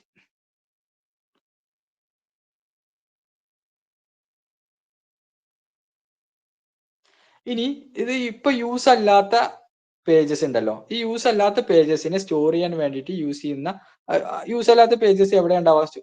ഹാർഡ് ഡിസ്കിലാണ് ഉണ്ടാവുക അല്ലെ. ഈ ഹാർഡ് ഡിസ്കിൽ സ്റ്റോർ ചെയ്യുന്ന സ്പേസിനെയാണ് സോപ്പ് സ്പേസ് എന്ന് പറയുന്നത്. Soap space. ഓക്കെ, അപ്പൊ നിങ്ങളിത് ഞാൻ ഇങ്ങനെ സ്ക്രോൾ ചെയ്ത് പോവാണ്. ജസ്റ്റ് നിങ്ങൾ ഇത് കഴിഞ്ഞിട്ട് നിങ്ങൾക്ക് എഴുതിയെടുക്കട്ടാ, അല്ലെങ്കിൽ നിങ്ങൾക്ക് മനസ്സിലാവില്ല. ഇതിന്റെ അഡ്വാൻറ്റേജ് ആണ് ലാർജർ അഡ്രസ് സ്പേസ് അല്ലെ. Larger address space, multi tasking, ഒരു സമയത്ത് തന്നെ ഒരുപാട് ടാസ്ക് ഒറ്റ ടൈമിൽ നടത്താൻ പറ്റും. Efficient memory usage. ഓക്കെ, ഇതിന്റെ ഒരു ഡിസ്അഡ്വാൻറ്റേജ് ആണ് ത്രാഷിംഗ് എന്ന് പറഞ്ഞിട്ടുള്ള ഒരു കൺസെപ്റ്റ്. അതായത് വിർച്വൽ മെമ്മറിന്റെ advantage of virtual memory and the disadvantages of virtual memory. Thrashing എന്ന് പറഞ്ഞിട്ടുള്ള ഒരു കൺസെപ്റ്റ് ഉണ്ട്. അതായത് excessive paging between RAM and disk can slow down. അതായത് ഇപ്പൊ ഇവിടുന്ന് ഇങ്ങനെ നമുക്ക് അനിയന്ത്രിതമായിട്ട് ഒരുപാട് പേജസ് വരികയാണെന്നുണ്ടെങ്കിൽ ഇതിനെന്ത് വരും? ഒരു സ്ലോ ഡൗൺ ചെയ്യും. ഈ സ്ലോ ഡൗണിന്റെ പ്രോസസ് പേരാണ് എന്ത്? ത്രാഷിംഗ് എന്ന് പറയുന്നത്. കിട്ടിയ? അത് ത്രാഷിംഗ് എന്ന് പറഞ്ഞു കഴിഞ്ഞാൽ എന്താണ്? Excessive paging between RAM and disk can slow down the system. അതായത് ത്രാഷിംഗ് എന്ന് പറഞ്ഞാൽ process does not have enough page frames for execution. Page fault again and again page replacement and execution. അതായത് page replacement ആണ് അവിടെ നടക്കുക. പേജിങ്ങൾ ഇങ്ങനെ ആയിക്കൂടി നടക്കുന്നുണ്ടാവും, പക്ഷെ execute ചെയ്യുന്ന പേജുകളൊന്നും ഉണ്ടാവില്ല. Page replacement than execution, page fault again again. Okay, അതാണ് ട്രാഷിംഗ് എന്ന് പറഞ്ഞു കഴിഞ്ഞാൽ.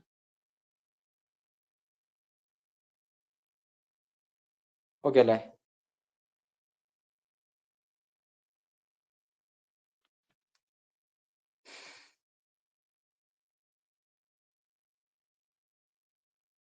ഞാൻ PDF ഇട്ട് തരാം കേട്ടോ. അപ്പൊ നെക്സ്റ്റ് ഒരു ചെറിയൊരു ടോപ്പിക് കൂടി, പേജ് റീപ്ലേസ്മെന്റ് അൽഗോരിതം ഉണ്ട്. അപ്പൊ നമുക്ക് ഈ പേജസ് ഇപ്പൊ നമുക്ക് മെയിൻ ഹാർഡ് ഡിസ്കിൽ നിന്ന് ഓരോ പേജസും എവിടേക്ക് റീപ്ലേസ് ചെയ്യണം? മെയിൻ മെമ്മറിയിലേക്ക് റീപ്ലേസ് ചെയ്യണ്ടേ? അപ്പോ അതിന് കുറച്ച് അൽഗോരിതംസ് ഉണ്ട്. അതാണ് page replacement algorithms. Replacing pages from secondary memory to primary memory. അല്ലാന്നുണ്ടെങ്കിൽ കംപ്ലീഷൻ കഴിഞ്ഞ, അതായത് പേജസ് എക്സിക്യൂട്ട് ചെയ്തതിന് ശേഷമുള്ള പേജസിനെ വീണ്ടും എവിടേക്ക് എത്തിക്കണം? പ്രൈമറി മെമ്മറിയിൽ നിന്ന് സെക്കൻഡറി മെമ്മറിയിലേക്ക് എത്തിക്കണം. ഇതിനൊക്കെയാണ് നമ്മൾ പേജ് റീപ്ലേസ്മെന്റ് അൽഗോരിതം എന്ന് പറയുന്നത്. ഇനി ഇപ്പൊ നമ്മൾ നേരത്തെ പറഞ്ഞല്ലോ പേജ് റീപ്ലേസ്മെന്റ്. ഇപ്പോ ഈ പ്രോസസ് P2ന്റെ പേജ് 2 ആണ് എക്സിക്യൂട്ട് ചെയ്യേണ്ടതെന്ന് വിചാരിക്കാം. അപ്പൊ പ്രോസസ് 2 എവിടെ? പ്രോസസ് 2ന്റെ പേജ് 2 ആണ് എക്സിക്യൂട്ട് ചെയ്യേണ്ടത്. ഇതാണ് എക്സിക്യൂട്ട് ചെയ്യേണ്ടത് വിചാരിക്കുക. അപ്പൊ ഇത് ഫസ്റ്റ് വൺ എവിടേക്ക് ചെക്ക് ചെയ്യും? ഈ ഒരു പേജ് ടേബിളിൽ ഉണ്ടോ എന്ന് ചെക്ക് ചെയ്യും. ഓക്കെ, ഈ പേജ് ടേബിളിൽ ഉണ്ടെന്നുണ്ടെങ്കിൽ എന്ത് ചെയ്യണം? ഈ പേജിന് മാപ്പ് ചെയ്യേണ്ട ആവശ്യമില്ല അല്ലെ? ഓൾറെഡി പേജ് 2ല് ഈ പ്രോസസ് ഉണ്ടെന്നുണ്ടെങ്കിൽ, ഇതാണ് ഒന്നുകൂടി എക്സിക്യൂട്ട് ചെയ്യേണ്ടതെന്നുണ്ടെങ്കിൽ എന്തുണ്ടാവും? അപ്പൊ ഇതിൽ നിന്ന് ഇതിലേക്ക് വീണ്ടും മാപ്പ് ചെയ്യേണ്ട ആവശ്യമില്ലല്ലോ. അപ്പൊ ഇതിൽ ഓൾറെഡി ഉണ്ട് എന്നുണ്ടെങ്കിൽ അതിനാണ് എന്ത് പറയുന്നത് അറിയോ? Page hit. ഓക്കെ, ഇപ്പൊ ഈ ഒരു കേസ് നോക്കാം. അപ്പൊ ഇവിടെ ഓൾറെഡി ഇത് P1 പ്രോസസ് 1ന്റെ പേജ് 1 ഓൾറെഡി മെയിൻ മെമ്മറിയിൽ ഇല്ല. അപ്പൊ എന്ത് ചെയ്യണം? ഇതിലേക്ക് മാപ്പ് ചെയ്യണം. അപ്പൊ ഉണ്ടോ ഇല്ല എന്ന് ചെക്ക് ചെയ്യാൻ എവിടെ ചെക്ക് ചെയ്യാം? ഈ പേജ് ടേബിളിലാണ്, ആ രജിസ്റ്റർ നോക്കിയിട്ടാണ് ചെക്ക് ചെയ്യുക അല്ലെ? ഈ പേജ് ടേബിൾ നോക്കിയിട്ട് ചെക്ക് ചെയ്യുന്ന സമയത്ത് ഇതിൽ ഉണ്ട് എന്നുണ്ടെങ്കിൽ ആണ് നമ്മൾ എന്ത് പറയും? പേജ് ഹിറ്റ് എന്ന് പറയും. ഇനി ഇതിൽ ഇല്ല എന്നുണ്ടെങ്കിൽ, ഇപ്പൊ ഈ P1ന്റെ കേസ് അതിൽ ഉണ്ടായില്ല ആദ്യം, അതിനെ എന്ത് പറയാ? പേജ് ഫാൾട്ട് എന്ന് പറയാം, അല്ലെങ്കിൽ പേജ് മിസ്, അല്ലെങ്കിൽ പേജ് ഫോൾട്ട്. ഓക്കെ, മനസ്സിലായില്ലേ? ഇനി നമുക്ക് അതിന്റെ ഡെഫിനിഷൻ നോക്കിയാൽ, പേജ് ഹിറ്റ് എന്ന് പറഞ്ഞു കഴിഞ്ഞാൽ എന്താ? പേജ് ഹിറ്റ് എന്ന് പറഞ്ഞു കഴിഞ്ഞാൽ requested page is available in the memory is called page hit. Okay, page miss or page fault എന്ന് പറഞ്ഞു കഴിഞ്ഞാൽ requested page is not available in the memory is called page fault. Okay, ഈ page replacement algorithms ആണ് അതൊക്കെ. Random replacement algorithm, first out algorithm FIFO, then the optimal page replacement algorithm, least recently used algorithm, അതുപോലെ most recent used എന്നൊക്കെ ഉണ്ട്. Most recent used algorithm, അത്തരം algorithms ഒക്കെ ഉണ്ട്. Okay, ഇനി ബെലോഡീസ് അനോമലി. ഇപ്പൊ നമുക്ക് ഒരുപാട് ഫ്രെയിംസ് ഉണ്ട് എന്ന് വിചാരിക്കോ, പേജ് ഫ്രെയിംസ്. ഇപ്പൊ 4 പേജ് ഫ്രെയിംസ് ഉണ്ട്. അപ്പൊ എന്ത് ചെയ്യും? പേജ് ഫാൾട്ട് നടക്കാനുള്ള സാധ്യത കുറവല്ലേ? അതായത് P1, P2, P3, P4. Okay, ഇപ്പൊ ഇവിടെ 5 P5 കൂടി ഉണ്ട് ഹാർഡ് ഡിസ്കിന്റെ ഉള്ളിൽ. അപ്പൊ P5 ഉണ്ടോ ഇല്ലയെന്ന് ചെക്ക് ചെയ്യുമ്പോൾ പേജ് ഫാൾട്ട് കാണിക്കും. P5 ഈ ഒരു പേജ് ഫ്രെയിമിന്റെ ഉള്ളിൽ ഇല്ല അല്ലെ? P4 നോക്കുമ്പോൾ പേജ് ഫ്രെയിമിന്റെ ഉള്ളിൽ ഉണ്ട്. ഓക്കെ, ഇനി നോക്കിയാ, ഇനി പേജ് ഫ്രെയിമിന്റെ നമ്പർ ഇൻക്രീസ് ചെയ്യുന്ന സമയത്ത് യഥാർത്ഥത്തിൽ പേജ് ഫോൾട്ട് കുറയാനുള്ള സാധ്യതയാണ് ഉള്ളത് അല്ലെ? ഇനി പേജ് ഫ്രെയിമിന്റെ ഇൻക്രീസ് ചെയ്താലും പേജ് ഫോൾട്ട് കൂടാനുള്ള സാധ്യതക്കാണ് നമ്മൾ ബെലഡീസ് അനോമലി എന്ന് പറയുന്നത്. ഇത് FIFO പോളിസിയിലാണ് ഇത് നടക്കുന്നത്. ഓക്കെ, ബെലഡീസ് അനോമലി എന്ന് പറഞ്ഞാൽ number of page frame increase ചെയ്താലും പേജ് ഫോൾട്ട് ഇൻക്രീസ് ചെയ്യുന്നത്. പേജ് ഫോൾട്ട് ഇൻക്രീസ് ചെയ്ത് കഴിഞ്ഞാൽ എന്ത് സംഭവിക്കണം? അതായത് ആ ഒരു ഫ്രെയിമിൽ ഇല്ല, അതുകൊണ്ട് ഹാർഡ് ഡിസ്കിൽ നിന്ന് പേജിനെ ആ ഫ്രെയിമിലേക്ക് എത്തിക്കണം അല്ലെ? It happened in the FIFO policy. Belady's anomaly happened in the FIFO policy. FIFO-ലാണ് ബെലഡീസ് അനോമലി കാണുന്നത്. അതായത് പേജ് ഫ്രെയിം കൂടിയാലും പേജ് ഫാൾട്ട് കൂടുന്നത്. ഓക്കെ, നെക്സ്റ്റ് ചെറിയൊരു പോർഷനും പിന്നെ ക്യാഷിന്റെ മാപ്പിംഗ് ആണ്. ഓക്കെ, അത്രേ ഉള്ളൂ. ഇനി ഒരു മെമ്മറിയാണ് പറയുന്നത് transaction TLB memory, transaction look aside buffer. അതായത് ഇതൊരു എന്താണ്, ഒരു അസോസിയേറ്റീവ് മെമ്മറിയാണ്, അല്ലെങ്കിൽ ഒരു കണ്ടന്റ് അഡ്രസബിൾ മെമ്മറിയാണ്. ഏത്? TLB, transaction look aside buffer. High speed caching memory management unit that store recent virtual to physical address transaction from page table. അതായത് ഇപ്പൊ നമ്മൾ വിർച്വൽ അഡ്രസ്സിൽ നിന്ന്, അതായത് ഹാർഡ് ഡിസ്കിലെ വിർച്വൽ അഡ്രസ്സിൽ നിന്ന് ഫിസിക്കൽ അഡ്രസ്സ്, അതായത് മെയിൻ മെമ്മറിയിലേക്ക് നമ്മൾ ട്രാൻസാക്ഷൻ ചെയ്യുന്നില്ലേ അല്ലെ? അതായത് ഹാർഡ് ഡിസ്ക് ലോജിക്കൽ അഡ്രസ് സ്പേസിൽ നിന്ന് മെമ്മറിയിലേക്ക്, പ്രൈമറി മെമ്മറി അല്ലെങ്കിൽ റാമിലേക്ക് നമ്മൾ ഡാറ്റ ട്രാൻസാക്ഷൻ ചെയ്യുന്നുണ്ട്. അപ്പൊ ഇത് നടക്കാൻ വേണ്ടിയിട്ട് നമ്മൾ ഒരു മെമ്മറി കൊടുത്ത് അതിന്റെ റീസെന്റ് ട്രാൻസാക്ഷൻ ഒക്കെ അക്കോമഡേറ്റ് ചെയ്യാൻ വേണ്ടിയിട്ട് ഒരു ക്യാഷ് മെമ്മറി കൊടുത്തു അല്ലെ? അപ്പൊ അതിനെയാണ്, അത്തരം മെമ്മറിക്കാണ് ട്രാൻസാക്ഷൻ ലുക്ക് അസൈഡ് ബഫർ എന്ന് പറയുന്നത്. ഇതൊരു അസോസിയേറ്റീവ് മെമ്മറിക്ക് എക്സാമ്പിൾ ആണ്. അസോസിയേറ്റീവ് മെമ്മറി പറഞ്ഞാൽ ഒരു കണ്ടന്റ് അഡ്രസബിൾ മെമ്മറി കൂടിയാണ്. സാധാരണ ഒരു മെമ്മറിയിലാണെങ്കിൽ നമ്മൾ ഒരു അഡ്രസ്, ഒരു ഡാറ്റനെ ചെക്ക് ചെയ്യല് അതിന്റെ അഡ്രസ് വെച്ചിട്ടായിരിക്കണമെങ്കിൽ, കണ്ടന്റ് അഡ്രസ് മെമ്മറികൾ അല്ലെങ്കിൽ ഒരു അസോസിയേറ്റീവ് മെമ്മറിയിൽ ഡാറ്റ സെർച്ച് ചെയ്യുന്നത് അതിന്റെ കണ്ടന്റ് ബേസ് ചെയ്തിട്ടാണെന്ന് മനസ്സിലാക്കാം. Here search by content unlike normal memory access datas by its address. ഇത്രേ ഉള്ളൂ. നെക്സ്റ്റ് ഞാൻ ക്യാഷ് മെമ്മറി കൂടി ഒരു ബേസിക് കാര്യം കൂടി പറഞ്ഞു കഴിഞ്ഞിട്ട് ക്യാഷ് മാപ്പിംഗ്. അതായത് ഇപ്പോ മെയിൻ മെമ്മറി ഇവിടെ CPU ഉണ്ടാവും അല്ലെ? മെയിൻ മെമ്മറിയിൽ നിന്ന് ഇപ്പോ ഹാർഡ് ഡിസ്കിൽ നിന്ന് എവിടേക്ക് എത്തണം? മെയിൻ മെമ്മറിയിലേക്ക് എത്തണം. മെയിൻ മെമ്മറിയിൽ നിന്ന് നമ്മൾ CPU പ്രോസസ് ചെയ്യുമ്പോൾ തന്നെ നമ്മൾ ക്യാഷിലേക്കും അതിന്റെ ഡാറ്റാസ് എടുക്കും. അപ്പൊ ഈ മെയിൻ മെമ്മറിയിൽ നിന്ന് അല്ലെങ്കിൽ ഫിസിക്കൽ മെമ്മറിയിൽ നിന്ന് ക്യാഷ് മെമ്മറിയിലേക്ക് ഡാറ്റാസ് എടുക്കുന്നതിനാണ് ക്യാഷ് മാപ്പിംഗ് എന്ന് പറയുന്നത്. Mapping from physical address to cache. ഇനി നോക്കിയാൽ ഈ ക്യാഷ് ഈസ് ഡിവൈഡഡ് ഇൻറ്റു, ഇതാ ക്യാഷ് മെമ്മറി ഡിവൈഡഡ് ഇൻറ്റു, ഇങ്ങനെ ഡിവൈഡ് ചെയ്തിട്ടുള്ളതിനാണ് നമ്മൾ ക്യാഷ് ലൈൻസ് അല്ലെങ്കിൽ ക്യാഷ് പേജ് എന്ന് പറയുന്നത്. ഇങ്ങനെ ഈ ക്യാഷ് മാപ്പിങ്ങിന്റെ സമയത്ത് main memory divided into partitions, അതിനെയാണ് എന്ത് പറയുന്നത്? ക്യാഷ് പേജ് എന്ന് പറയുന്നത്. ഓക്കെ, ക്യാഷ് പേജ് എന്ന് പറഞ്ഞാൽ മെയിൻ മെമ്മറി അല്ലെങ്കിൽ റാം ഡിവൈഡഡ് ചെയ്തതിന് ക്യാഷ് പേജും, പിന്നെ ക്യാഷ് ഡിവൈഡ് ചെയ്തതിന് ക്യാഷ് ലൈൻസ് എന്ന് പറയും. ഓക്കെ, ക്യാഷ് നടക്കുന്നത് എങ്ങനെ? മെയിൻ മെമ്മറിയിൽ നിന്ന് ക്യാഷിലേക്കാണ് അല്ലെ? മാപ്പിംഗ് നടക്കുമ്പോൾ CPU ഉണ്ടാവും. അപ്പൊ മെയിൻ മെമ്മറിയിൽ നിന്ന് ക്യാഷിൽ നിന്ന് CPU, ഇങ്ങനെയാണ് പോവുക. ഓക്കെ, ഇനി ക്യാഷ് മാപ്പിങ്ങിന് 3 തരത്തിലാണ് ക്യാഷ് മാപ്പിംഗ് നടക്കുന്നത്. Direct mapping, associated mapping and set associated mapping. ഇതുകൂടി ഒന്ന് നോക്കി വെക്കാം. Associated mapping, direct mapping, associated mapping and set associated.